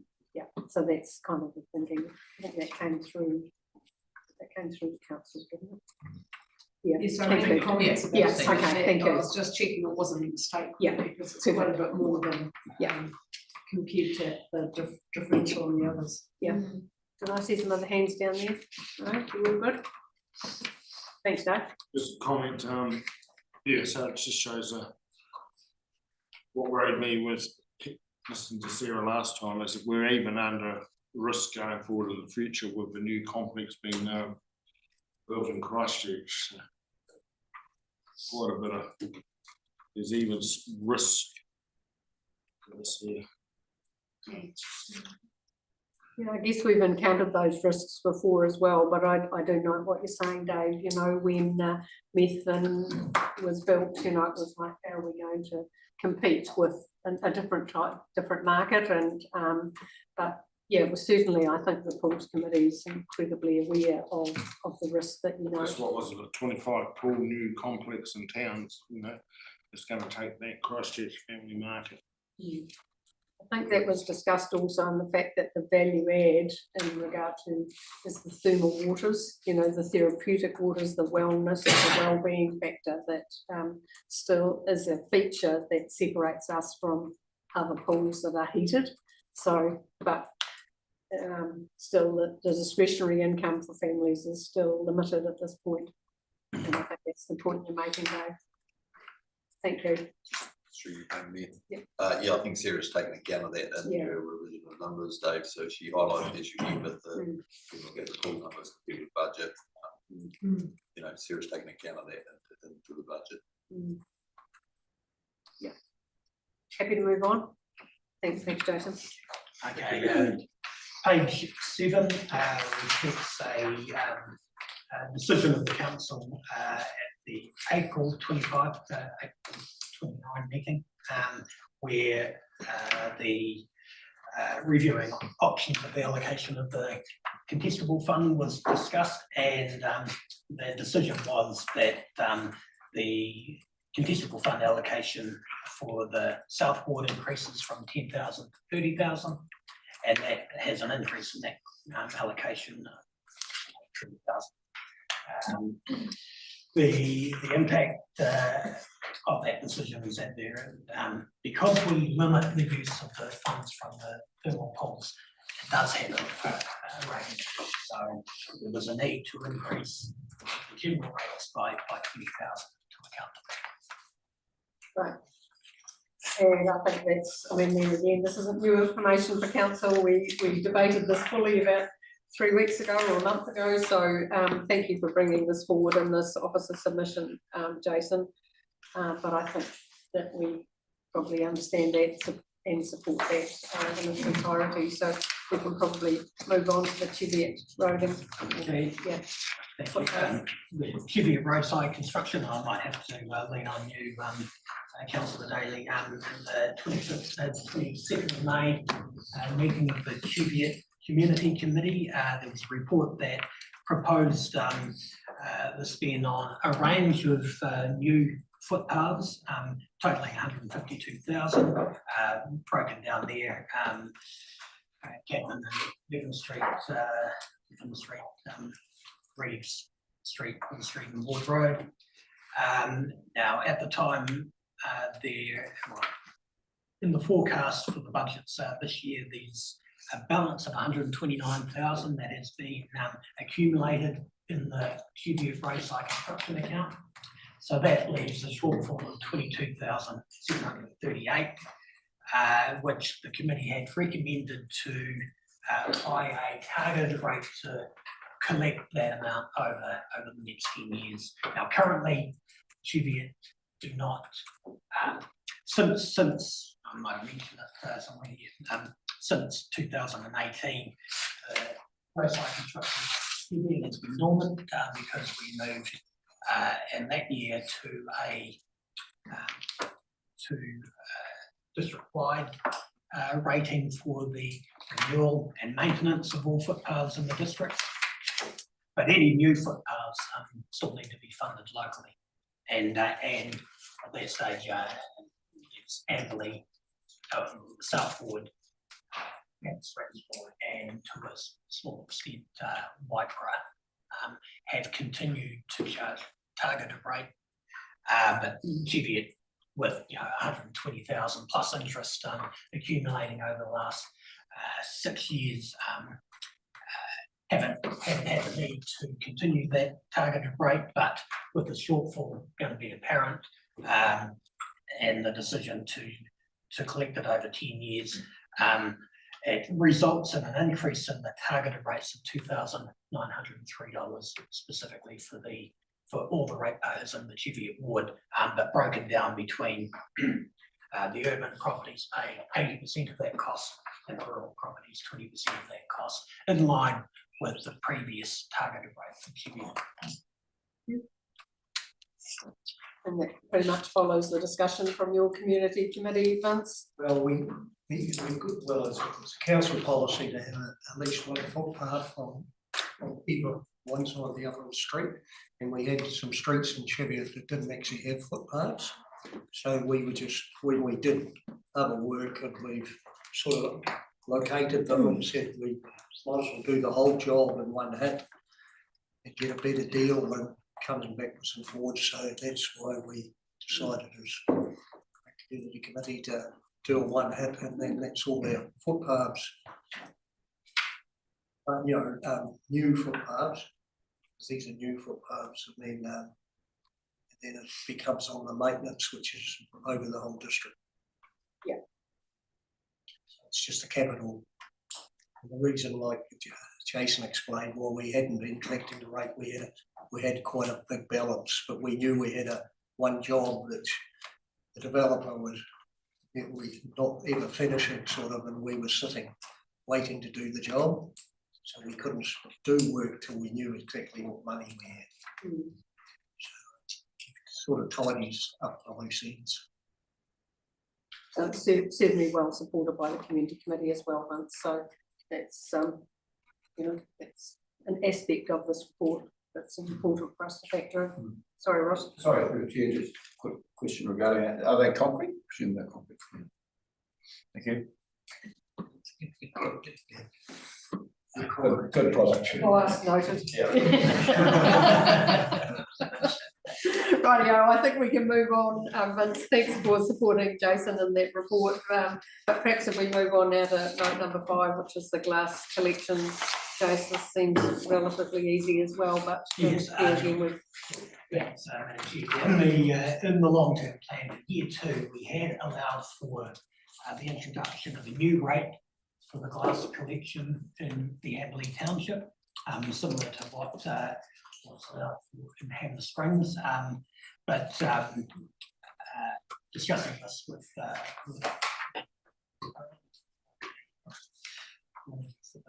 waste management, the intention is not to start that service for another 12 months.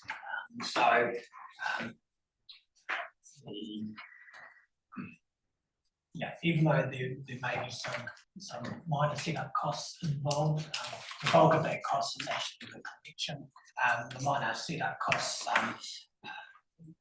Andrew and Sally have described, should be covered by waste levies. But the issue is if we're not providing a service specifically for that, to hold off setting the rate. So in the long-term plan and in the draft annual plan, we did have that almost $24,000 of targeted rates allowed for. It's not required. So in effect, it has a reduction effect in some ways, yeah, that's cool. So I But think- it's just purely for that reduction will be applied purely to the ratepayers within the Amberley Township. Yeah. The 1,170 ratepayers. That's great, thank you. And the final suite of these recommendations is in regard to Maskell's Road, so perhaps you can just step us through that in regard to the recommendation or the wider discussion maybe if questions almost, Yeah, and certainly this was discussed at the last council meeting in PE. But yeah, I suppose it's really just to ensure that not missing a component of that within the forthcoming annual plan. So in February 25, the council resolved 5 key things here. The first being that it agrees in principle that will make a contribution to the sealing of Maskell's Road, that the council agrees to an initial 50-50 funding split, with 75% of the affected rating units on the unsealed portion of Maskell's Road be required to agree to the proposal to proceed. Issue about future contributions that are retained by council, an issue around the fact that it is a departure from the council's current policy, and also the point that we just need to get clarified is that the council directs officers to consult with the affected Maskell's Road ratepayers prior to the annual plan with the intention to include this in the 25-26 annual plan.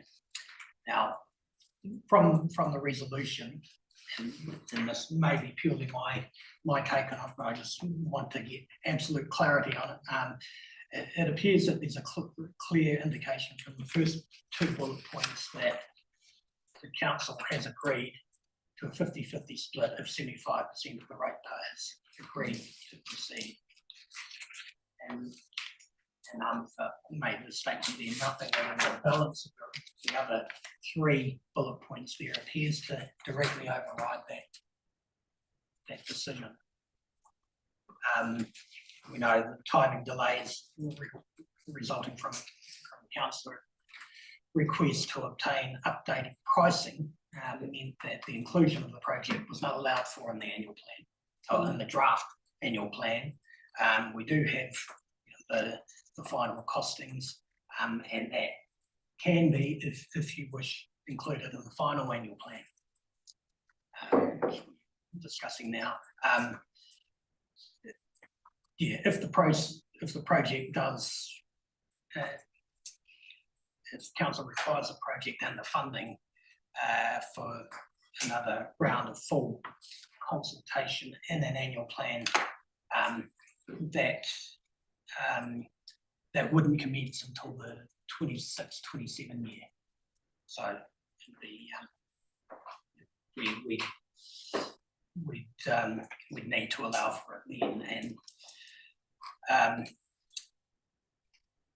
yeah, to get the balance of the district's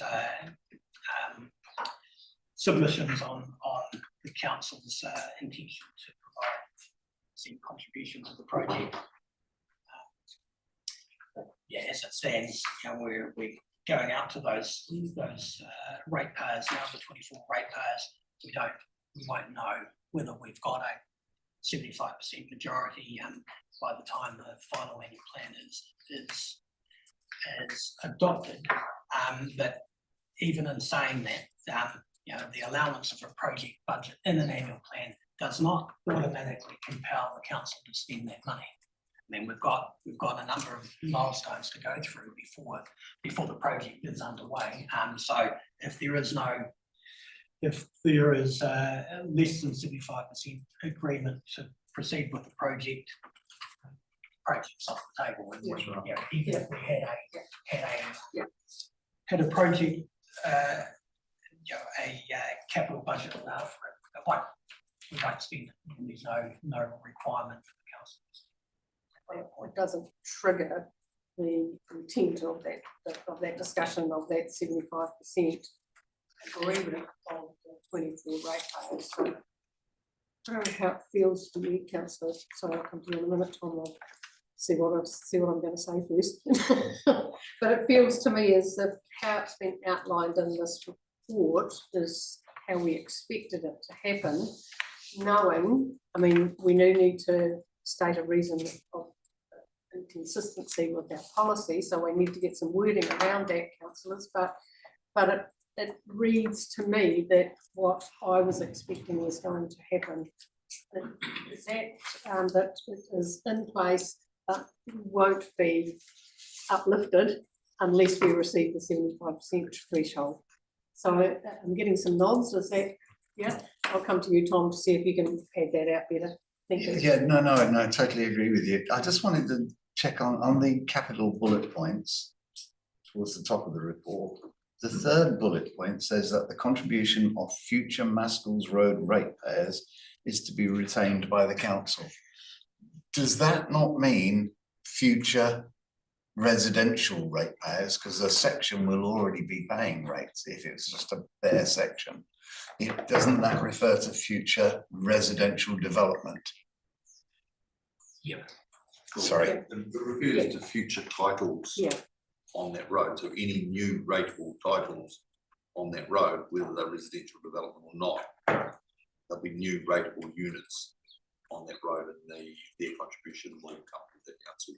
Remember, we had that discussion as to who was going to be the effect of that balance. Was it going to be the 24 ratepayers, or was it going to be the rest of the ratepayers in the whole entire Hiranui district, which actually going to intentionally support this project? Or so that was, I'm pretty sure that was a discussion that we had, and that was. I was agreeing with that. It's just that you might have a section on that road that wouldn't be included in that 75% at the moment. So even if you own a vacant section on that road, you are being polled, you're one of the 24 ratepayers on that road, and that's who we're polling. So I thought we were anticipating future residential development down there, which would have been more than one, but might have meant multiple. Yes, and so there may be multiple new titles rateable units. Created on that road, form new rateable units, and they will pay.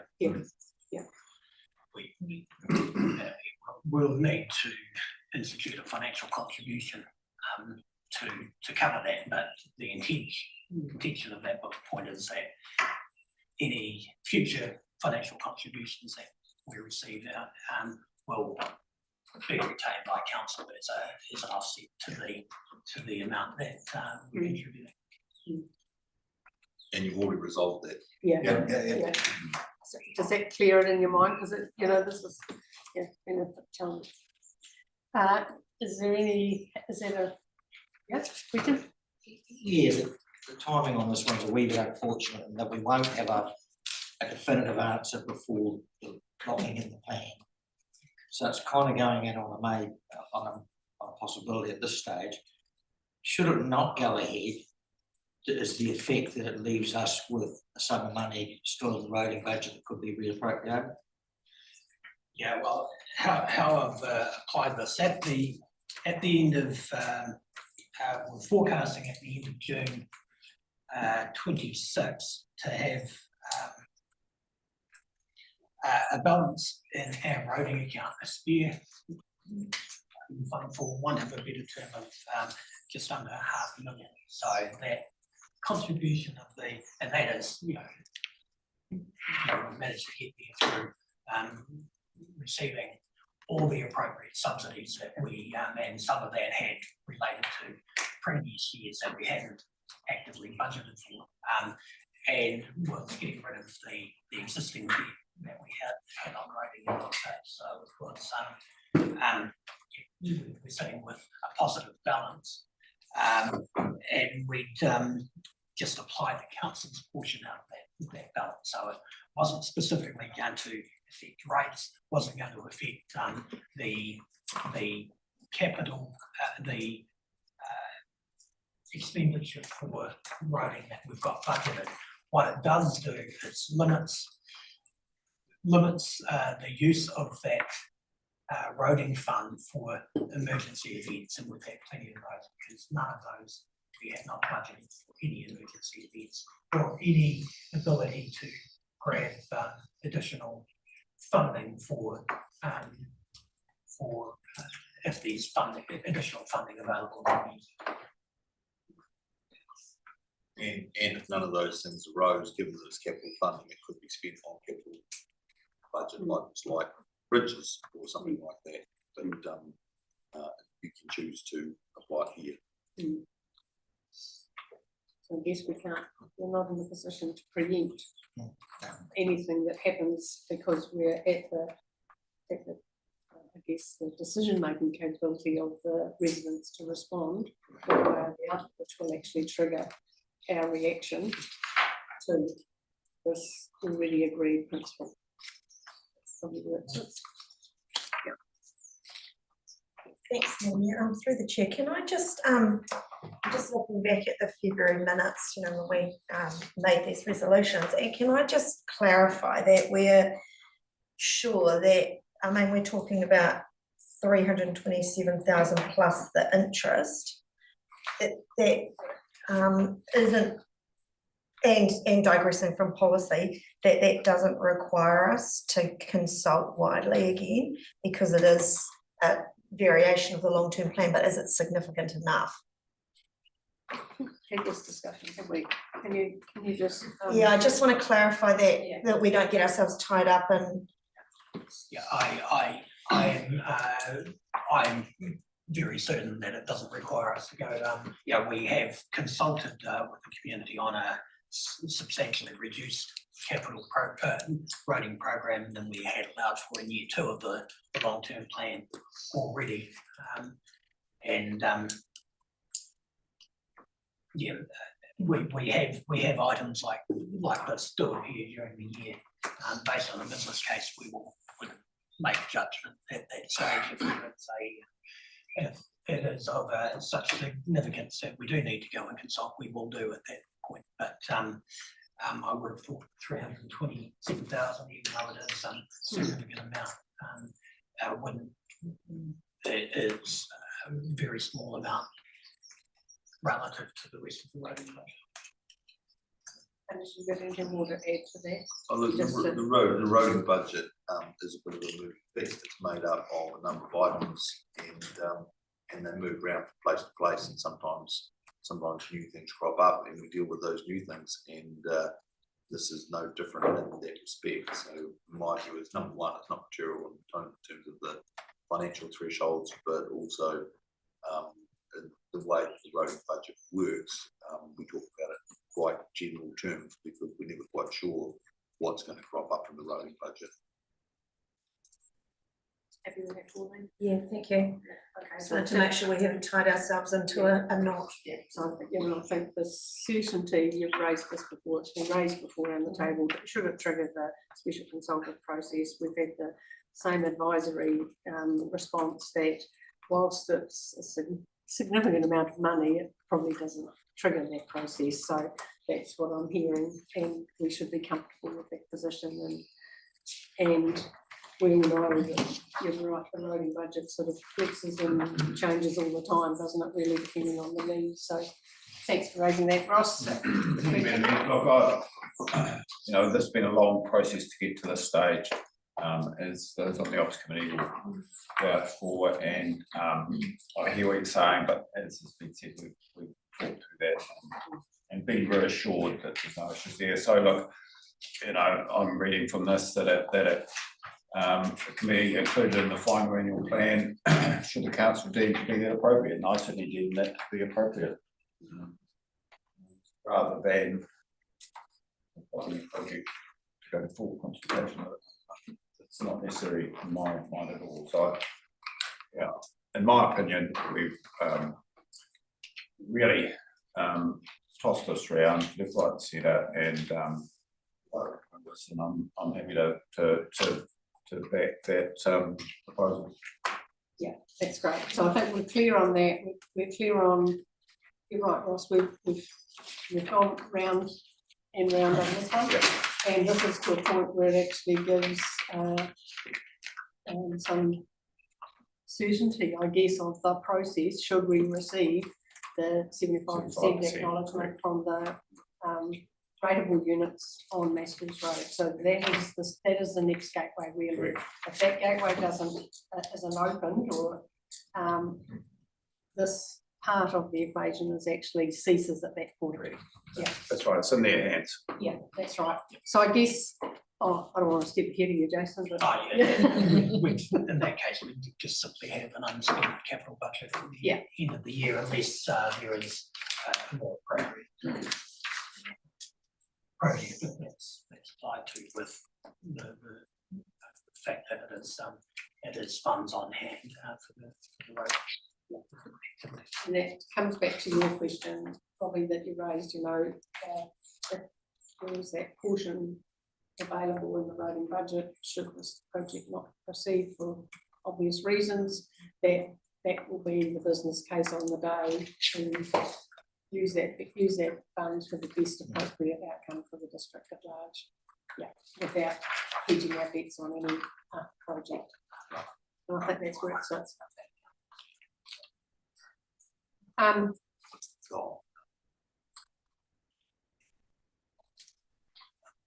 So we turn the page and do page number 7, 8 and 9 in this recommendation, or there's a wee bit of homework to be done there.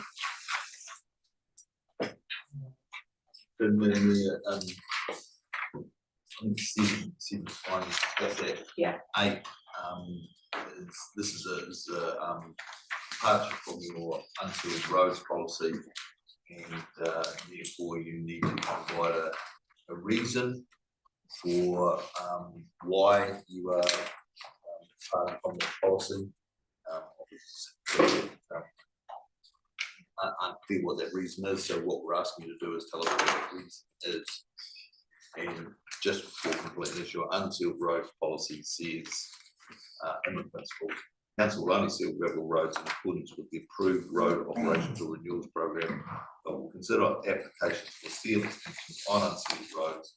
The cost of sealing, including design and process costs, are met by the applicant. So that's basically the policy that you're making a decision that is inconsistent with that policy, and we need to include a rationale for that. Yeah. So there is a wee bit of homework that we need to put together. I think you raised this some time ago, actually, Vanessa, in regard to what is our reasoning or what is our rationale about sitting outside of policies. So now's the time that we really need to consider what that is and be able to articulate that in a manner that makes sense of our judgment, really. So, that's, you raised this a wee while back for us. And through the chair, to add to that too, to also take into very clear consideration any precedent that we're going to be setting with this as well. So yeah, I guess that's further that, Madam Mayor, I think that the auditors will be interested in this rationale. So Ross, Sorry, through the chair, have we not, through all the discussions we have had, have there not been enough that have come out? As far as officers are concerned, we're confused, so I guess that's down to us. So what we're asking you to do today is to actually tell us what the reason is. Could be a few stars for 10. It seems a wee bit odd to me that we're having to justify why we're departing from the council's policy now. So if you recollect right through this, officers' recommendation has always been to stick with policy. There's a reason to do that. because you have to have a justifiable reason to depart from policy. Yeah. And so we're asking you to articulate that now because we haven't heard a coherent reason for this so far. Sorry, through the chair, I've only had this paper in front of me now, I would have liked to have had time. I can fling it through, I've had a few off the top of my head, health and safety, future development on that road, so there's more traffic on that road, but I would have liked more time to have got my head around this rather than just right now come up with a few suggestions. I think that's not appropriate at all. Sorry, but So is there ability for us to receive some, or have time to actually consider what Ross is describing really, and to articulate a statement that's actually meaningful in regard to stepping aside from the policy? Yes, Madam Mayor. Yeah. I think that's acceptable. You could leave that part of the resolution out currently. Yeah. And we could provide officers some direction and we could go away and construct something that was coherent. So that could be put in there, and that could be a resolution of council at its next meeting. Yeah, so perhaps, sorry, Dave, I'll come to you in a minute if I can. So we could leave this to lie on the table. In the meantime, councillors could provide some feedback across to everybody, and then we ask council officers to, you know, pull that statement together in a manner that's going to be considerate to the reason why we're standing outside of policy. I think, you know, we need to make more sure. respect. Yeah, that's fine. Dave, sorry. Feels like we're just wasting more time and delaying, but I would have thought on all the arguments that we've had to get to where we've got, we would have the reasons of why we think it's a good idea. The ratepayers asked for some development on their road because of health and safety and all those type of reasons. So we've responded to their request. And, you know, to me, it was development in whatever business you are, you have some developments. This was a form of development of a request. So it might not be policy on the day. So we're asking, they've asked for some development. Yeah, so we've got two. I don't know how we're going to come up with any magical sentences for it, but Thank you. So I've got a couple of thoughts that can go towards the officer recommendation. I've got Vince and Vanessa. I just think in counteracting Councillor Hislop, so what about the other half, which is the general ratepayers who have to pay the half? We've got to work out. So they're all happy. Because it's another cost on them. we've already come to that resolution. Thank you. We'll just move on and try and stick to the, you know, the reason that as a council, we need to provide a statement to consider and be considerate to the policy and why we're choosing to set aside from the policy, because we're not looking to review the policy, and this is a one-off situational issue. Thank you. Through the chair, look, whilst I accept and agree in some parts, Councillor Hislop, I think we can all agree that there is a very clear inconsistency with the policy, and I think it's absolutely pivotal that we spend a little bit of time in getting a very clear rationale as to why we are having this inconsistency, because we are setting precedents with this. We need to consider how does that correlate with will we amend the DC policies moving forward to allow for residential growth, and how is this all going to work? So I actually think that we deserve to take the time to, whilst we all know that it's health and safety and it's traffic volumes and it's whatever, I think we need to make it really, really clear. So I'm very happy to direct officers to work with Section 80 of the Local Government Act and develop some clear rationale based on the feedback that we provide. Yeah, please. In that vein as well, too, Vanessa. Robbie, one more comment and then I'm going to try and wrap this up. I'm very uncomfortable in the way we've arrived at this situation. It's it doesn't sit comfortably with me at all. Is this decision, is number 8 a deal breaker on that decision? If we have to come back and resolve that. So that in turn the decision, the whole decision around Mascot Road goes ahead. Does the whole thing get another chance to have a relook at, or I'm just a bit lost, is number 8 a deal breaker on? Number 8 is a factor in the process that we need to show evidence of why we're stepping aside from the policy. And we've had this discussion around this table before. So this isn't the first time this has arisen, but it's the first time we've actually had to articulate it in a sentence. And I think we haven't had this information to date because we are now at the application of the annual plan or not process. So I think probably what we need to do, I'll come back to you in a minute. I think what we need to do is leave that portion on the table.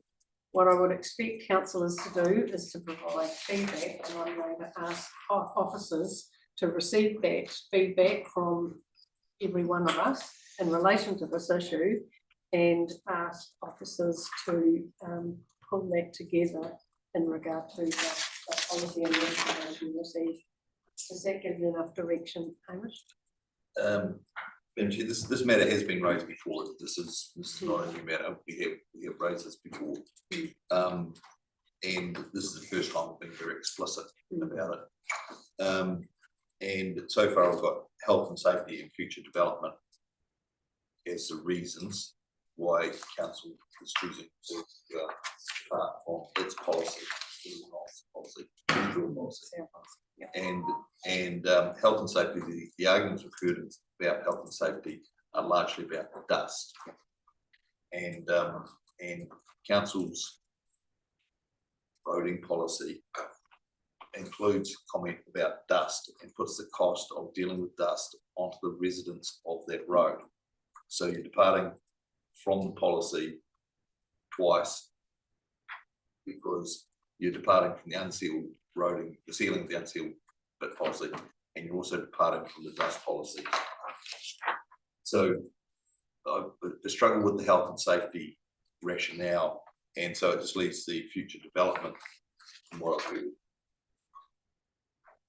With the dust part, you're contradicting yourself again on the policy.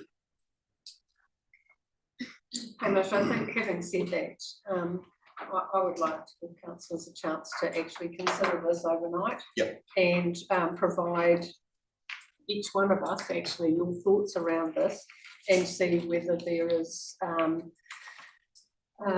perhaps a more, a more considered approach, or there may be something else that people are going to think about overnight. I just, we've got this close, and I think that we owe it to ourselves to actually see if there's, I take your point, health and safety and future development, traffic movements, dust, but actually, what is the thing that's going to define this different to the policy direction that we have? And I would like councillors to have a chance to think about that overnight. Because if your rationale is dust, then that's every road. You open the door for every That's road. right. Yeah, I You understand need to that. come up with a rationale that reflects why you've done this, why you're choosing to do this. And I can't articulate why you're choosing to do this. And it seems to me that there's a bit of a struggle here at the moment to actually articulate that. Yeah. So can you give us some direction? Yes, so on that basis, I'd like to move that we accept the officer recommendation on page 1. With regards to number 8, I'll just perhaps take everybody back to page 10 in the February 2025 resolution. We directed officers to draft a section 80 Local Government Act rationale for the departure from council policy in this matter. And number 8 is we keep the first paragraph. The reason for the inconsistency is removed. And we replace that with a direction for the officers to draft a section 80 Local Government Act rationale for the departure in consultation with councillor feedback prior to a specified date.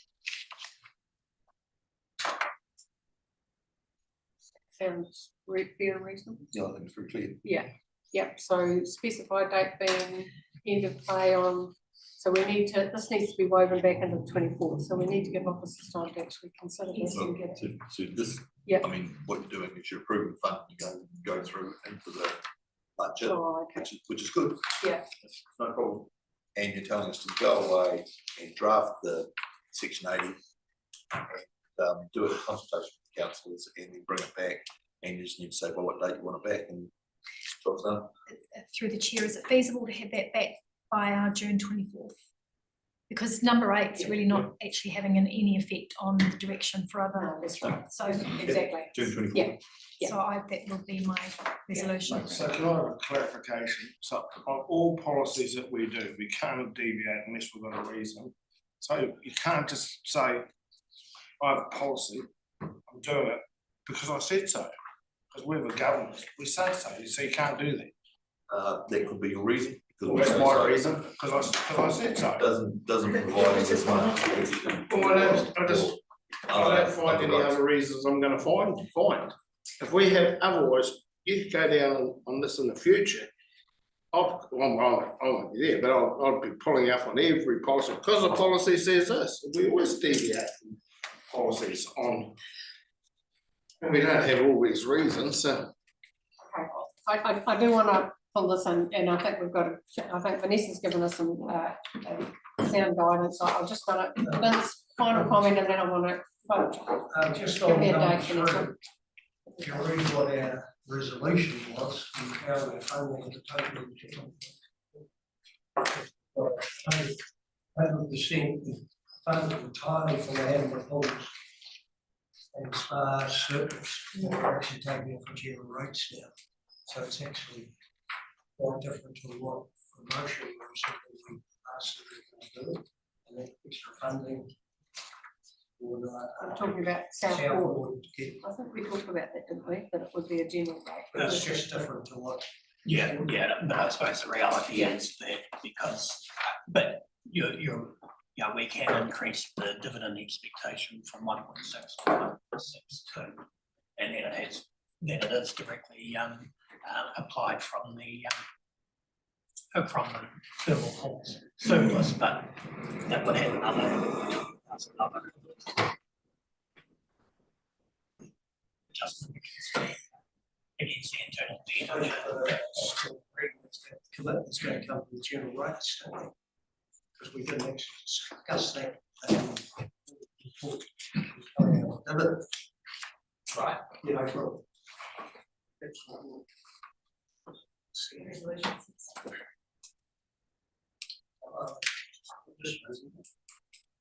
I suppose you could argue that we've applied other that contestable fund component directly from the thermal pools, but another component of reserve costs now has to be funded from the general rate if we do not amend the dividend expectation. So do we need a motion that we're? I suppose when we're talking about the budget report, it's probably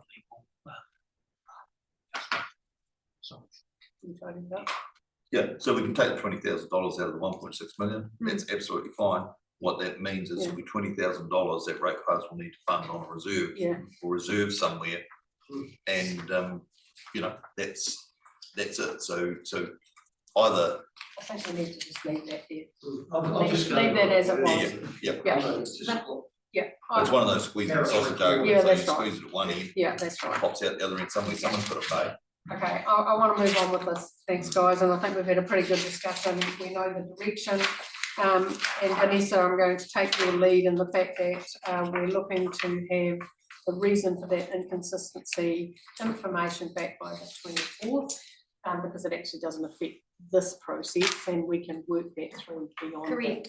Bearing in mind though, the 24th is actually council meeting, so we would need to get that feedback back to you probably with 17th, the latest. I don't know how long it will take for officers to. Well, earlier I mean, than given that we're going to be working collaboratively with councillors on it, it should be no surprise to councillors what it's going to say. So, I mean, I would have thought potentially we could remove the focus on late papers in this instance extra problem and solution, but Yeah. if you wanna put us to a timeline, No, put us to a timeline. no, I expect that it's going to happen and it's not going to affect the outcome of this anyway.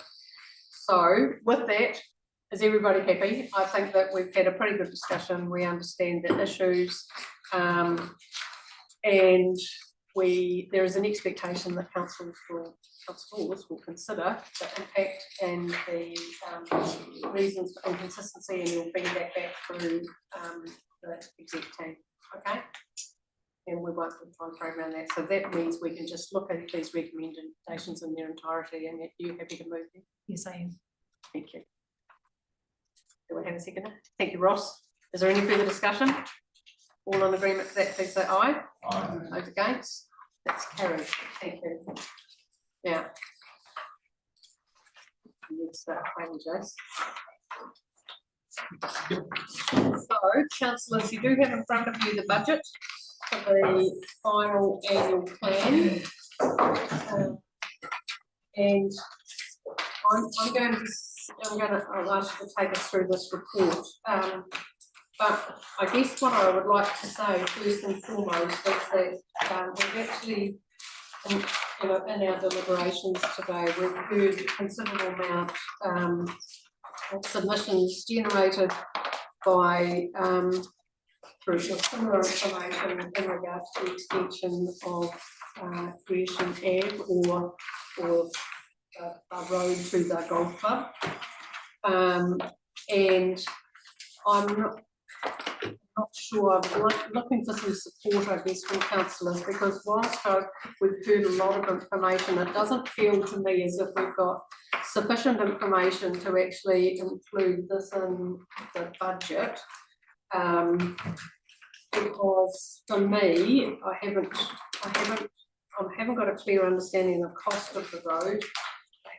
Because there's going to be an unsealed, sealed portion is the recommendation. Whilst we now understand that there is a consent, that's good, but there are 29 conditions and some will be easy to work through and some might take some more. And I'm also really mindful that in that whole geographic area there is a lot of other considerations in regard to amenities like the dog park, for example, or proactive relocation. So there's a lot of information in regard to that geographical area, and I'm keen to hear from you, councillors, as I think the preferred direction would be to ask officers under urgency to get accurate information to provide us with information that would help us consider. So it may not be in the annual plan, but it actually could be in, could be managed through another process if that's what we deem to do. So I'm not sure where the feel is from council with the information that we've heard, and before we go into this budget, it feels to me as if we would be seeking some further information to do our due diligence in that regard. So I'm keen to have that discussion before we actually look at the budget that Jason has presented to us in total. So it's triggered some thoughts, and that's exactly what I've done that for. So let's see where that leads us. But I think I would like officers to come back with information that gives me certainty that we can make a decision that's actually going to be considerate to our ratepayers across the district. I'm going to start down this side of the paper and page and come down that, and then I'll see where it gets us. Thanks, Ross. Thanks, Madam Mayor. I'm first on the page. No, you're just first one. Where do I start? Look, I've been on council 5.5 years, and this time 5.5 years ago, I was actually a few months later, we all were in a bus and we went down and looked at that situation there. And I said in my mind that we've got to do something here. So this was 5.5 years ago, because there's no future in this bridge poking out into the sea like it was. And I thought, oh, well, I'm new to this. It will happen. There'll be a process that we'll work through and we'll get there, and it'll all be honky-dory. And here we are 5.5 years later, still looking at a worse situation. And I'm, to be honest, I'm actually, shame's not the right word, but here I am, a go-to person that wants to make stuff happen, and nothing's happened. And in my business, I would have had that done the following day. So here we are. So look, we've got this where we are now. It's a slow boiler. The consents come through. So I'd like to think that that process will keep ticking away. There'll be an order of it. I don't know, it's not my thing, but staff will know how that works. There'll be an order to that process to keep ticking along. And I'd like to think that keeps ticking along to we come up with some figures that will be presented to us. And obviously it won't be in this annual plan, or it's not in the long-term plan, but I don't see as that's a hindrance at all to this going through. We have made decisions before that have not been in any plan, and we put it through. And to me, I don't want to see anything hold up that continuation of that work to get it to a conclusion. So if we can miss it being in this next annual plan, to me that's not the end of the world at all. We can insert it in when we have the figures. We can have a meeting and we say, look, we can add this in. We're not breaking any rules. We've done it before, and we make it happen. And it'll be on as I come up with Dave's quote that he said. Look, you never renovate your kitchen with your grocery money, and to me that's what we've got to do here. We've got to it's a long-term project. You don't fund it out of your short-term grocery money. You use your 10-year, 15-year borrowing money to do that. So it's a no-brainer. It just keeps ticking away. It'll come to us in this next financial, or whoever's on council in this next year, and you make the jolly thing happen, because it's to me it's important that it happens. This community relies on that asset. It's a fantastic asset, and they need access to it. And by moving it where we are, it's giving it at least 30 years, depending on Mother Nature. So look, that's my thing. Keep that process going in the background to get to a conclusion. Thank you. Who places hands on this side? You're ready to go? If you want to go down this side. Yeah, look, for me, there is no question about the imminent need for us to move on this. And one of the submitters, I think it was Roger Keith, who said the longer we put things off, the greater future rates increases will need to be. I agree with you, Madam Mayor, in regards to the fact that we don't necessarily have the suite of information that we need in regards to, more precise costing around land acquisition and the actual design and cost of the road. However, what we do know is that every time we have to repair that road, it comes at considerable cost and inconvenience. And actually, there's some health and safety concerns there now. We heard in our submissions the concerns around emergency vehicles not being able to have access. We heard concerns about, people being stranded there on the other side of a high tide. So I don't know that I actually think it's irresponsible for us not to set some money aside. Now that we know how imminent this project is, we know that it's consented, to sit here and, and say, hey, we'll have a discussion and maybe we'll pull on debt or some such thing. Yeah, I just think we have enough information to know that this has to be done and we have to put some money aside. So that's where I'm sitting at the moment. You all know how impatient I am. Ross has covered a lot of it. It's a process. We just got to keep going on it. The golf club have done a lot of work in the background to get us to where we are. The precedent of doing these things overnight is Cloverley Road. That happened overnight. So to the officers, I'm interested about how we're going to fund it. The process of how we're going to fund it. how much it's gonna cost, how much it's gonna cost to keep maintaining it until the process is gonna be. You know, to a golf club, how long can they keep playing at Harden and Scargill until the road's built? You know, whole lots of things like that, you know, it's gotta happen and it's gotta happen quickly. And you know, what is the process of, are we deviating from these policies again? You know, I just want a timeline. We need a timeline of how it's gonna happen, how we're gonna fund it, when we're gonna build it, when it, you know, we're at a business case stage now. Thank you. I look at it, why do we put things in annual plans? Why do we, you know, and usually when we do them, we have all our facts and figures there, so we know that it's gonna be 300,000, 500,000, $1 million. At the moment, we haven't got a clue what it's gonna cost us, so I feel it's not at the stage to go on a plan, but we do get things done. I think as soon as we get the costings, we can then look at how we fund it and get on with it. And I think actually putting it in a plan won't make any difference to getting the project done, because we won't have any information really put in the plan, so why bother putting it in the plan? Because, you know, we don't know all the ins and outs of it, what it's going to cost. We've already altered what our costings were on sinking, because we've got other things doing it. And so to me, I don't really see a reason to put it in. Thank you. Yeah, just two very quick points. I assume that the golf club will have to close during the construction period.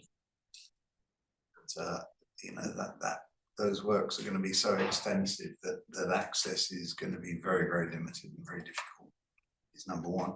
Secondly, obviously not wanting to go into too much detail, but the negotiations for the land and the cost of the land are pretty important factors, and at the end of the day, the owner of the land could turn around and say, it's not for sale.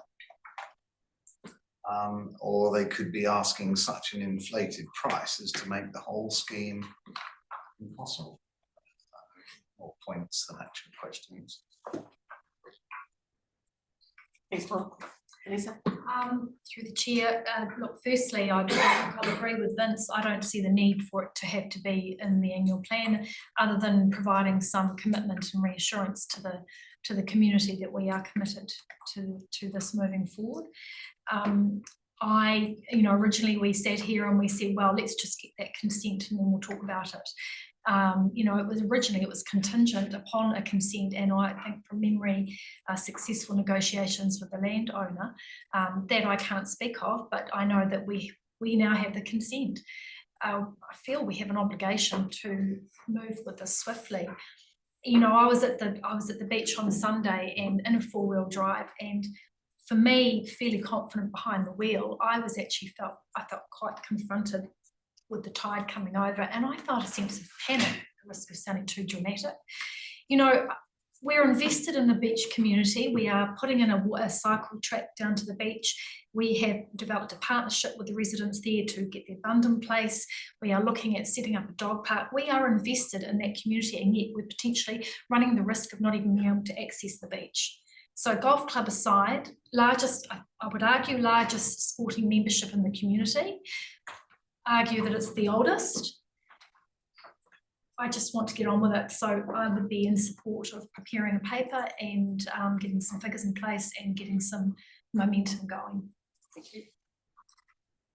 Look, most of it's been said, but I understand that everybody wants to see something done. We all know, most of us know somebody who's down there for a variety of reasons or have been in the past, but we also have a fiduciary responsibility to their wider ratepayers to make sure that we have the information to make good decisions. And again, it can sit outside that annual plan process. It has been long, it has been complex. You don't want to fall by rushing it and doing something silly at the end. I think if we're committed to moving forward, that's the way we should continue. Keep it done. Yeah. I think the current situation is absolutely untenable, absolutely untenable. And it is comparable to me to Cladley.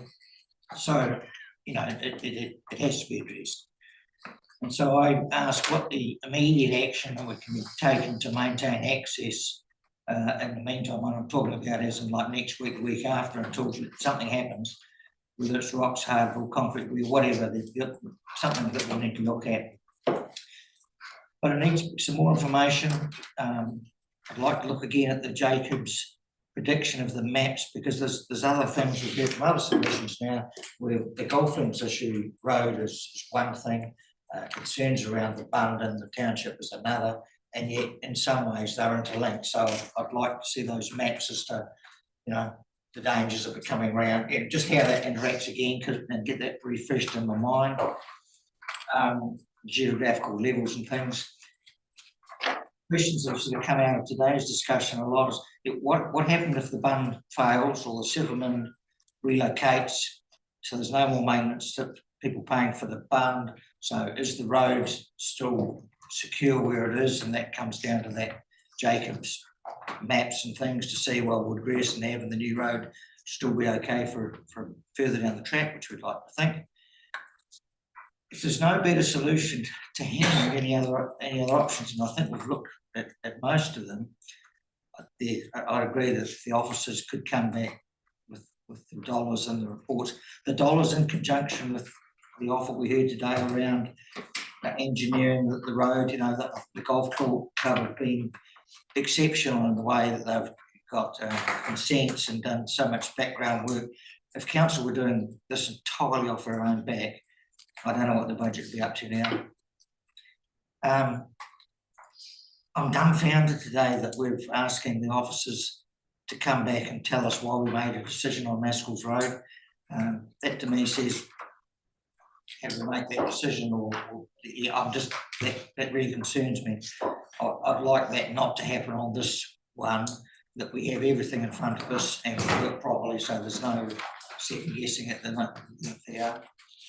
So for me, it's just, can we progress without necessarily being in the annual plan? I wouldn't rely on the annual plan. To me, it's even more urgent than that. It just needs to happen as fast as possible. So I'd say, can we get all those missing bits of information so that we can crack on?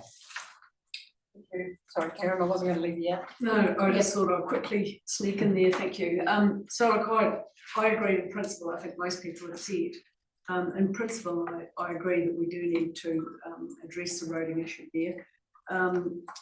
I would, like you, Robbie, be very interested in learning more, or whether there's an updated version of the Jacobs data, because I think what's happened to the Bund in the few short weeks since it was replenished, and also what's happened with the very graphic photos we've seen from the golf club, and hearing from my colleagues about what it's like down there, not having a four-wheel drive, I didn't brave it, but I think we just need a lot more information to make sure that we've considered all of the important elements, and we're making a decision that will serve not only the golf club but the wider community for the longer term. I don't feel I'm in a position of the information, all of that I need at the moment, but certainly in principle, very happy for us to proceed. And I'm quite neutral on whether it needs to be in the annual plan. You know, I'm happy to accept that it doesn't, and we just give it some urgency and move it forward. Thank you. Look, Hamish, you've heard the context of council elected members, and so I do ask council officers under urgency provide council a report wrapping up the issues that has been noted here today. And the consent is one thing, but I certainly haven't looked at consent and what those conditions might mean. We need to look at the funding options, the cost of the CapEx, the impact on other amenity connections and interconnections that it does have, the land acquisition and the relationship with the Waimara Reserve. So I think with that suite of information, and I would also like to have an understanding of the value of the capital expenditure, but actually any operational costs that might come after that. And people have noted the Jacobs report, but actually I'd like to also understand the return on that investment. You know, the sea is doing, or the nature is doing some peculiar things at the moment. So I think as elected members, we owe it to ourselves and our community to understand that the investment, even with the understanding of the value of the amenity, that it's going to be an enduring investment for our community. So if you can bundle up that information and present that to councillors at the earliest convenience, that would be appreciated, so we could, you know, perhaps work through this in a diligent manner again. Yes, Madam Mayor, I'll talk with the golf club people immediately about getting their design engineer and pricing, and we can go from there. Yeah. Sorry. So a couple of comments. I mean, I'm happy to move that if someone wants to support. Through the chair, I will support you, and I just wanted to add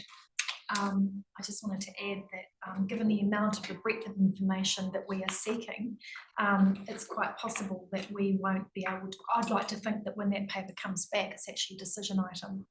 If that means it's September, in order for it to be a decision item, I would be in favour of that.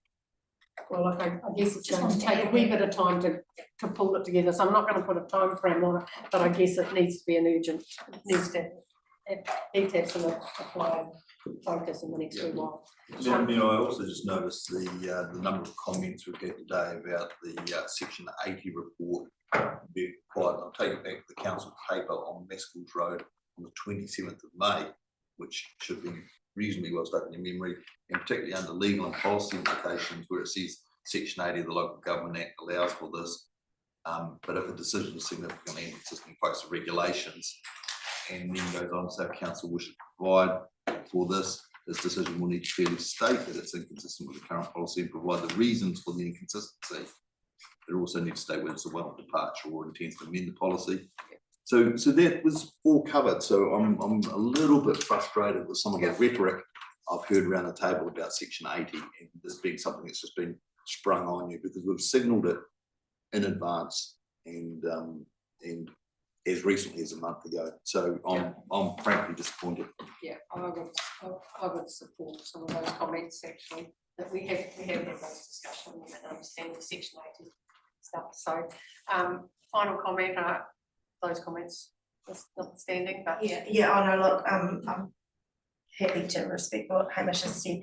You know, we did on the 25th of February, we did ask that we directed officers to draft a section 80 local government rationale for departure, so we did know about it.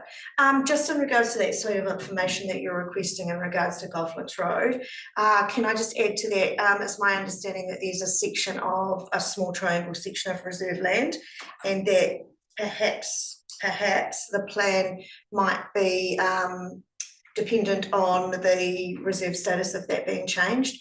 And so as part of that suite of information, that process and how timely that's, you know, how time consuming that's going to be, and do we need to get that, you know? Yeah, it needs to be all encompassing. I don't want to, we want it one full report that actually covers everything off. So I'm sure you've got that in hand. And in the meantime, I guess I'm advocating for the Golfing residents. Are we committed to keeping that road open and accessible for not only the golf course but the members of the community who are accessing the beach and the rocks and anything else to the north? So I've been approached by the golf club today regarding a tournament they have planned for this weekend coming. So they tell me they've got a significant number of people lined up to come to. We've got boots on the ground down there now. I'm expecting by 5 o'clock to know whether we will be able to get a digger in there and get that road open Saturday or not. And I'll let the golf club know whether we're in a position to do that this week or not. Thank you. I think that's important. And I guess I would like to say that we're all actually advocating for our golf community, or the community that we're serving. So yeah, thank you for I think that, Lisa's not in the room, but I was happy to move that we direct officers, but perhaps in Lisa's absence, if someone else is happy to support that. Thank you, Fiona. There's no further question on that. I'm in agreement, please say aye. Could we- Okay. I was gonna say, could we get the resolution? Just going to get a bundle of information back so we can make a decision. Sorry, you've probably done it much better than that, but I've got to read it out. Well, it is quite long. I'm sure it is, yeah. I haven't applied in polish, so I could read this. Intent? Yeah.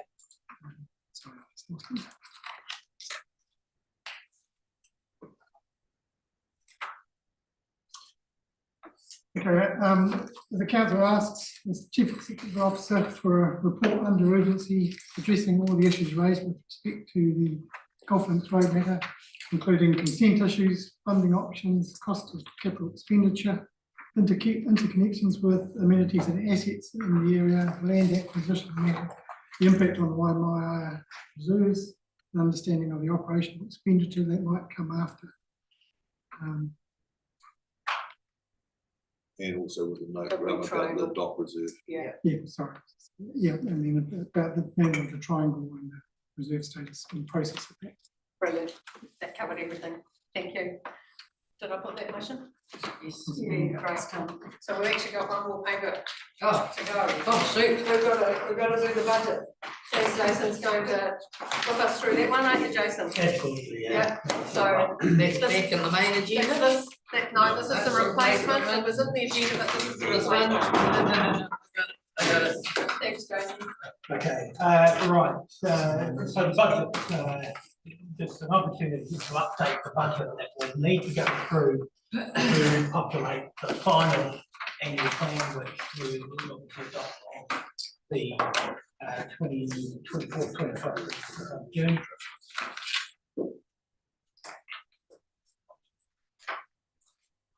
Oh, yes, yeah. So page 2 of the report lists the issues that we talked about in the officer submission. There was one further item there. Sorry. Yep. Yeah, we'll get it sorted in a minute. The conversation's going at both ends of the bloody room. Yeah, I'm not sure where it's fitting into my. No, you're doing well, Jason. Okay, good on. The one further item there listed on page 2 relates to the purchase of the land for the intended for the Amberley Beach proactive relocation that council approved previously. Now that land actually settles tomorrow, but because it does have an impact on debt, does need to be accounted for in the forecast for the annual plan, and then flows through to next year's forecast for this year and flows through to the next financial year. So we know that the purchase of the land was 3.8 million. That does it will be funded by it's not going to be used, it's not going to be funded from rates, it's going to be funded from ultimately funded from the development of that land and the sale of the land. So any costs that are incurred in the next financial year, and there's only 2-3 weeks left of this financial year, will be interest and rates, and then there will be a process to start the discussion about development at a later date. But all those costs will be simply capitalised to the internal debt in the meantime. So there will be internal debt, so there'll be interest on the internal debt, and that is ultimately offset by that internal debt is paid to the treasury account, which will go to offset the external interest that I need to pull down, or I have pulled down today to cover it. And there's a differential. So in effect, there's actually about a $20,000 decrease in the general rates as a result, because we do charge a marginal, on the current policy, we do charge a marginal interest rate on any internal debt of a full percentage above our external interest rate. And from an average point of view, that ends up being about a $20,000 increase to the surplus for the treasury account, which we then use to offset the general rates. So there's a wee bit of a perverse effect there by an activity having lots of debt is actually subsidising the rest of the community. But ultimately, that debt will be paid off by the sale of surplus section. So that was the only additional change to the budget over and above what was.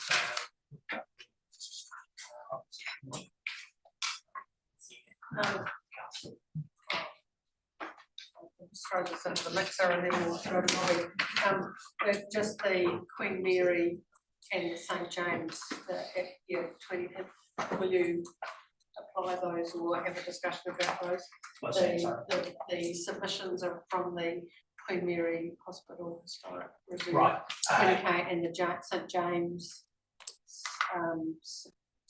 request for funding for 20k as well. So I guess you'll just weave those through, or have some debate, or I'm happy. Yeah, I know, we're happy to have that debate. I mean, these budget changes are purely on the, and I've mentioned, I think I even mentioned it in the email, purely on the basis that the only changes are the officer submission changes, but there are other considerations from the submissions that need to be discussed. I can plug those in as we talk if there is a desire.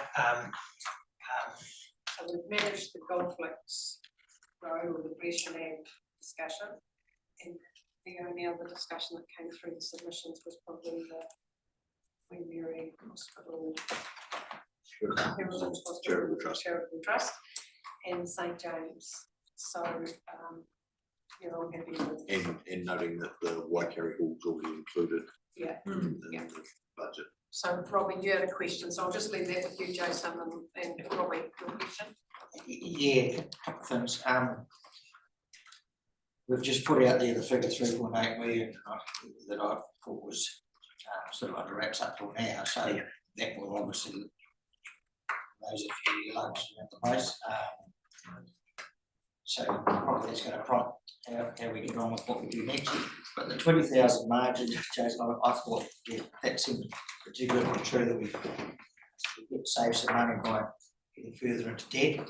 And I thought to myself, well, I wouldn't be reducing rates, I'd be either paying back debt or putting it in one of these other two things that I've got today or something, but to loan more money and then take less in rates seems to me to be a double whammy.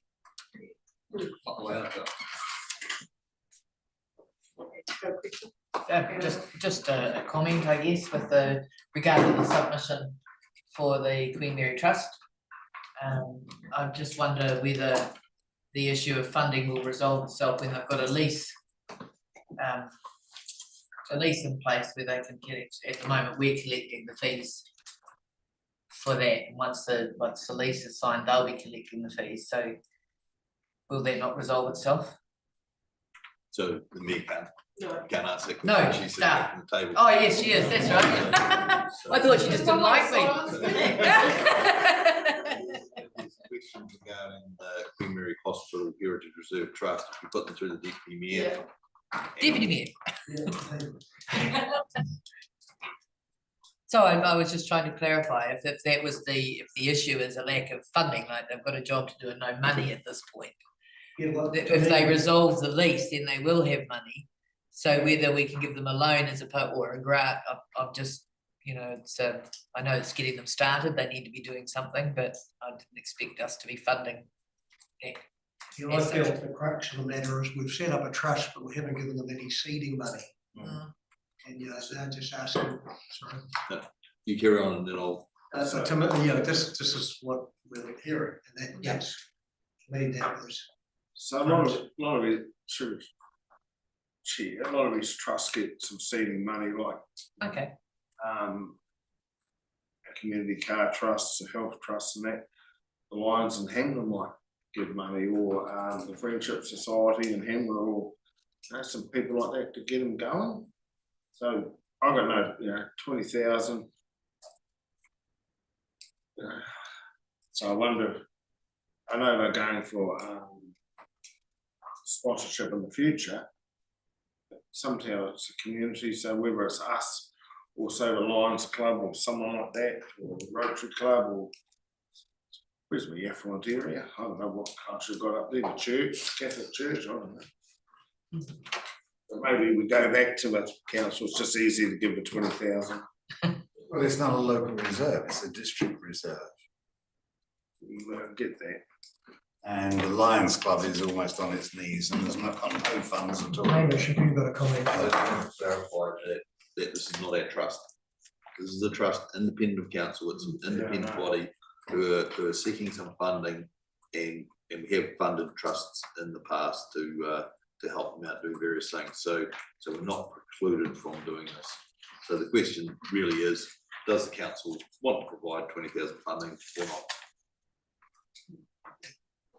That's a good idea. Robbie? Yeah, I've already found the 24 actually.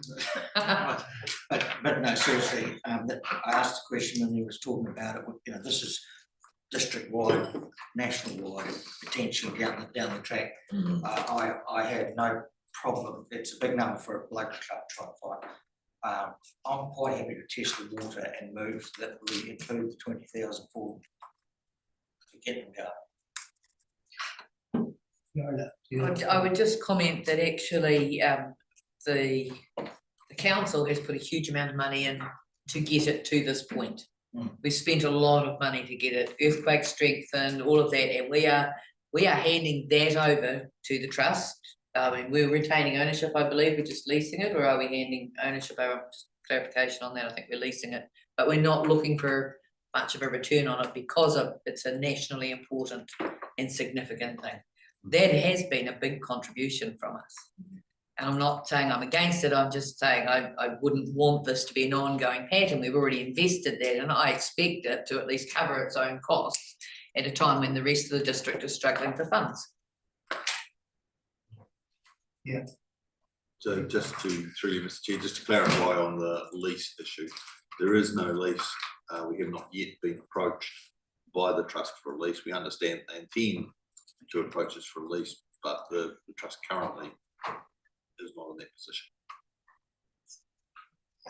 Karen, did you have I guess my only comment was I don't want us to set them up to fail, because sometimes it's about the chicken and the egg, isn't it? You just, I mean, I would even say, given that we've discovered 20,000, that we maybe give them half of that to get them going, and that maybe will help grease the wheels to get the lease and some of these other things done. Clearly there's a clear intention to fundraise. It's not as if they're trying to gouge from us all the time or anything. They want to be independent, but having been involved in the not-for-profit sector quite a lot over the years, I do know that it takes a lot of time and energy to just get things set up and get it moving. So, I would support that we give them some, even if it's half what they've asked for. Jason, what's the effect with the full 20? What's that effect on our rates? Okay, well, we'll put another $20,000 into the rates, the rate increase. Because then we've got the Trails Trust as well, so you really look at.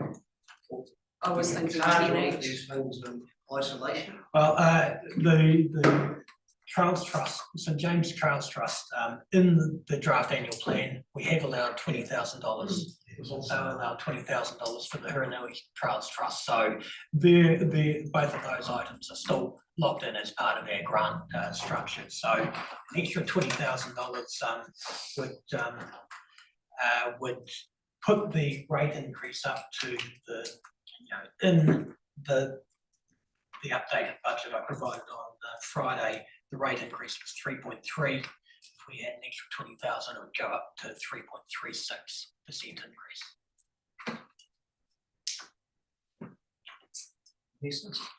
Through the chair, I'm kind of agree with Fiona to a certain extent.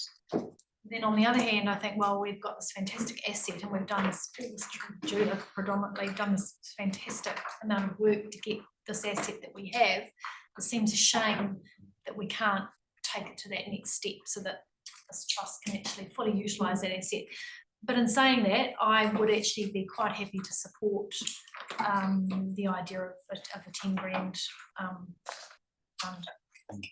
So that was the halfway option. We'll go Robbie. I was just going to ask what Jason said, clarification around the Trails Trust. So were they asking for another 20 on top of that today, or were they asking that we leave that 20 in?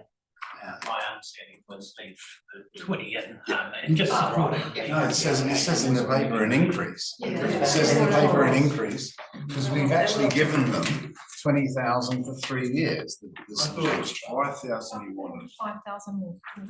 We got 20 and he wanted 5,000, because I was adding it up, it was to replace what he was putting in the line. So I thought it was 20, 25. It was 5. It's a hard one, sounds like what I'm saying. I'm pretty sure it was 5, because it did, because he said the match funding to 90,000. So. This was, you can get a bit of creep when you keep getting little bits coming in. Because where do they get their funding from? We said they got from DOC, the council, 20, 5 was kind from him, double it was 90,000, so I'm sure it was 5. Yeah, it is 90. It's match funding, and I thought he had asked for another 5 to replace his in kind, so I thought that was reasonable. Doesn't actually specify Yeah, an I'm amount. going to go out of a limb here. We are already providing $20,000 as part of the long-term plan over, for 3 years. So we are already funding Haranui Trails Trust, St James Trails Trust. However, we have set up, this amazing trust without funding. So I would support actually leaving the St James Trails Trust at their 20,000, which we've committed to in the long-term plan, and awarding 20,000 to the Queen Mary. Can we just get clarification, because I'm pretty sure it was 5,000 for Mark, and he was doing it in kind, so I would find it uncomfortable if he's subsidising something for 5,000 and then match funding it. Through you, Mr. Chair, the written submission says an increase in the HTC grant, and it doesn't actually say how much. It says that they're getting 20,000 already, and from that 20,000, it allows them to access the ending maintenance fund of 90,000 in the dock fund. So it doesn't specifically. He said verbally 5, I'm sure. I didn't pick it up. You could well. No, I didn't pick that up. We've got off the subject a bit, so we've got the. And Mr Chair, Councillor Bruton has actually moved to motion, so you need to deal with that before you can take it. Yeah. So we got a second. Sorry, what was the motion? I'd move for the Queen, the Charitable Trust, that we give them the 20 to carry on. To me, they've just got the ball to roll. This is the next, this is seeding money to get them going the next. I'm quite happy to second this. I'll absolutely support that. In favour? Aye. Against? Carried. We'll hand it back to the screen. Yeah, but as long as we're not talking about that, she can be cheery again. Right, so we just need to get the St James sorted. So yeah, you're right, it was an increase, that was in the first line of the, and if you're looking for it, it's on page 67 in your book. So I guess, councillors, you need to, we know that there's 20 grand already in there. Whether you're looking to support that in any shape or form, an increase over the annual allocation of $20,000. Well, So I like to move the 5,000 because that was he did say it was in kind for work he was doing, and then that match funds it. And I know he does a lot more in kind. yeah, that's a huge amount. I'll second it. So we've had a bit of a discussion about the intent of the St James Trails Trust submission and perhaps clarify that $20,000 is already in there as part of the long-term planning cycle. And Dave's moved, and Fiona seconded, that we support the St James Trails Trust to the value of $5,000. So if there's no further discussion around that, I'll put that motion. Can I just clarify that's just for this year, or it's because he talked about the 3 years of LTP. So this is for the annual plan, the LTP stuff's locked in. Yeah, okay. So if there's no further question. Sorry, can I just question, so if the $5,000 is approved, is that coming from the general rate, and what's the impact? I mean, it'll be what, it'll only be 0.02, will it, or? I think it's, and if it's coming from the general rate, are we at risk of the universal? No, what you end up doing is adjusting the uniform annual charge component automatically, but not automatically. I have to go in and adjust it to make sure that we don't go over the 30% cap, and that's right in our rating policy. Adding the 20,000 for the Queen Mary Charitable Trust and an extra 5,000 for the pushes the rate increase up to 3.38% after growth. Can I just clarify that that is, we've taken the 20 off that we had saved The 20. Yeah, I've left that. I've left that 20,000 there. Additional or marginal interest that we received from the Angley Beach proactive relocation account as part and parcel of that. So I pulled that out of the funding, or out of the surplus from the treasury account, because it's obviously all the other ways. But it can do. And there's probably a further discussion about that, but that complies with the current internal financing policy. It's an activity of council, and any debt is charged at 100 basis points. Understand all that? Yeah. So we do have a motion. Currently, someone moved it, someone seconded it. That we approve $5,000 to the St James Trails Trust. All agree with that, please say aye. Aye. Those against? That's carried, so that can be factored in, Jace. Thank you. Right, we better carry on with this report, guys. And see if we get it. Yeah, I'm not sure what else you want, Madam Mayor. The rest of that report is just the various schedules that are attached to it. Now, the change will be that there's an extra $25,000 of grant money, and that pushes the rates up to the overall rates up to 34.355 million.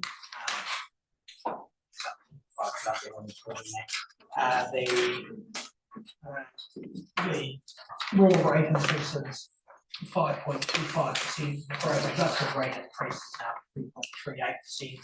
Total capital expenditure stays the same.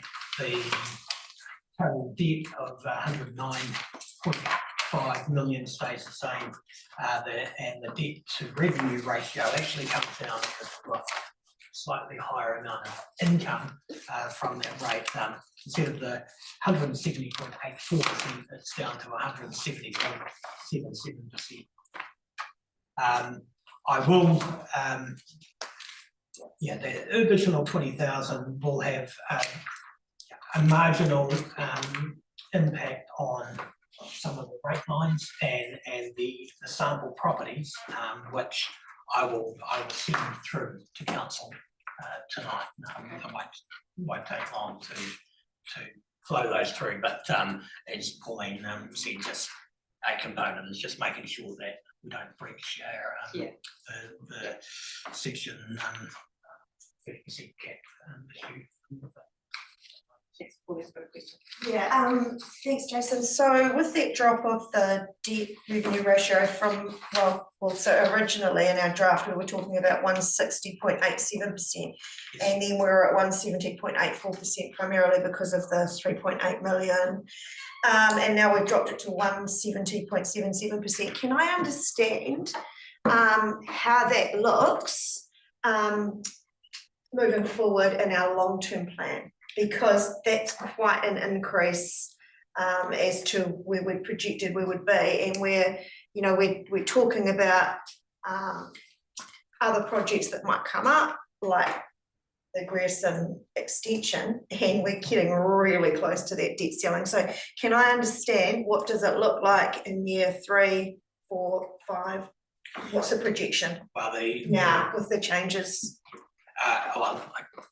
I don't have that information available. There is a significant amount of capital expenditure planned in the long-term plan in year 4, and we would certainly breach the 175 at that point. But bear in mind that a significant component of that debt relates to Three Waters that will transfer to a water services CCO. Now, the key around that will be the timing and how at what point that we do that, but certainly it is a factor of these new projects that come on stream that we haven't allowed for in the budget. But in saying that, there's a couple of projects in there. Fly Ride has been allowed for. There's also the $2 million for the sports field in Hannah Springs that still sit in the budget that may not progress depending on how the whole Queen Mary South project progresses. So I can certainly give you, this is the space in our debt cap. I think that's important for us to understand. But this is at the end of June 26th, and that potentially could be the transfer date for Three Waters. I guess I'm particularly interested in just understanding that projection because I was certainly very clear in my voting around the local water done well that the transfer off of that debt didn't give us license to run off our debt. So I think, I just think we need to understand that to be completely informed. Yeah, I think that's well and truly factor and doesn't give us much to just work within a different mechanism. We need to be disciplined and manage that because we'll have less income, so naturally the ceiling will be The ratio. Yeah, sorry. Particularly for this year, we've cut back significantly on the roading rates, which were allowed for in the long-term plan. So the roading rates and overall rates went up 15% as we were predicting in the long-term plan. We're going to have higher level of income, which means that the debt to revenue ratio significantly was lower as a result.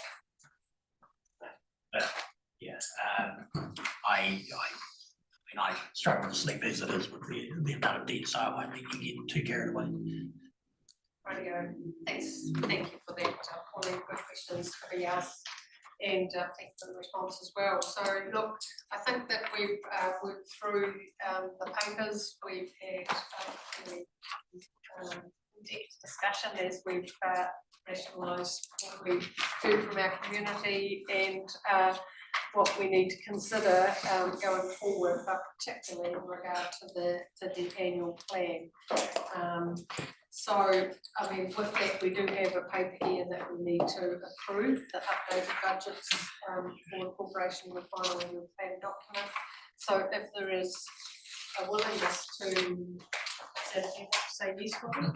Oh, you're going to move it? Go for your life. I was just going to say, I'm very happy we're ended up and we're still very comfortable rate increase.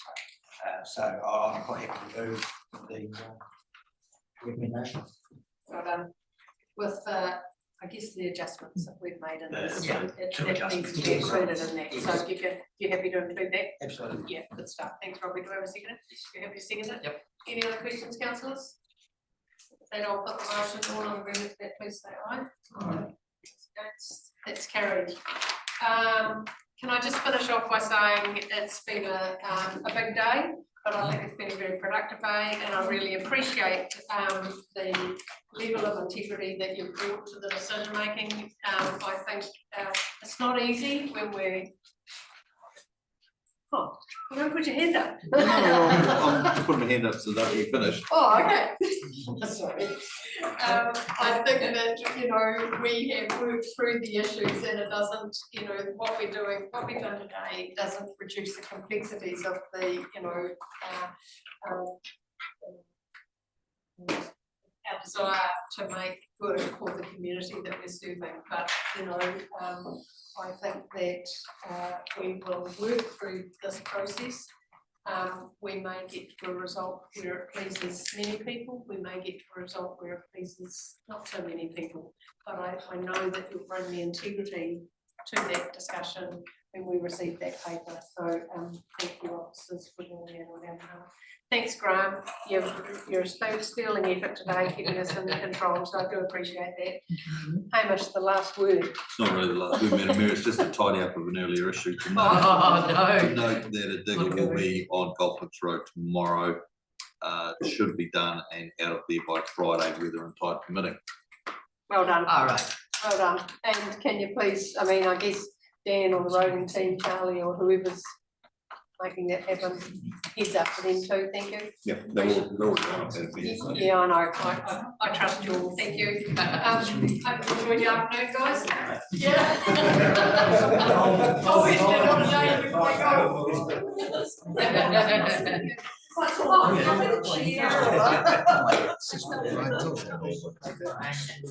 Hang on, guys, we've got some questions, late questions, this isn't late report, like. No, we're not accepting late reports, let's get out of here. It's too early for late reports. I'm just, we can say they're on it now, does that involve? All they do is just straight making a place or? It involves a digger going down there and digging out and placing material to make the road passable, and getting out of there by Friday, so that the golf tournament, the golf club players can on Saturday and go ahead. I'm not driving the digger and I'm not a roading engineer, so I can't give you the specifics. Okay, That's good, neither am I. The other thing which is pretty important, 3.8, is that now out up against food? Yes, that was released publicly earlier today. Because that's obviously going to ask about. All right, thanks guys, fabulous, enjoy your evening and. Close the meeting, good. Super, before I go home and get on the phone. Yeah.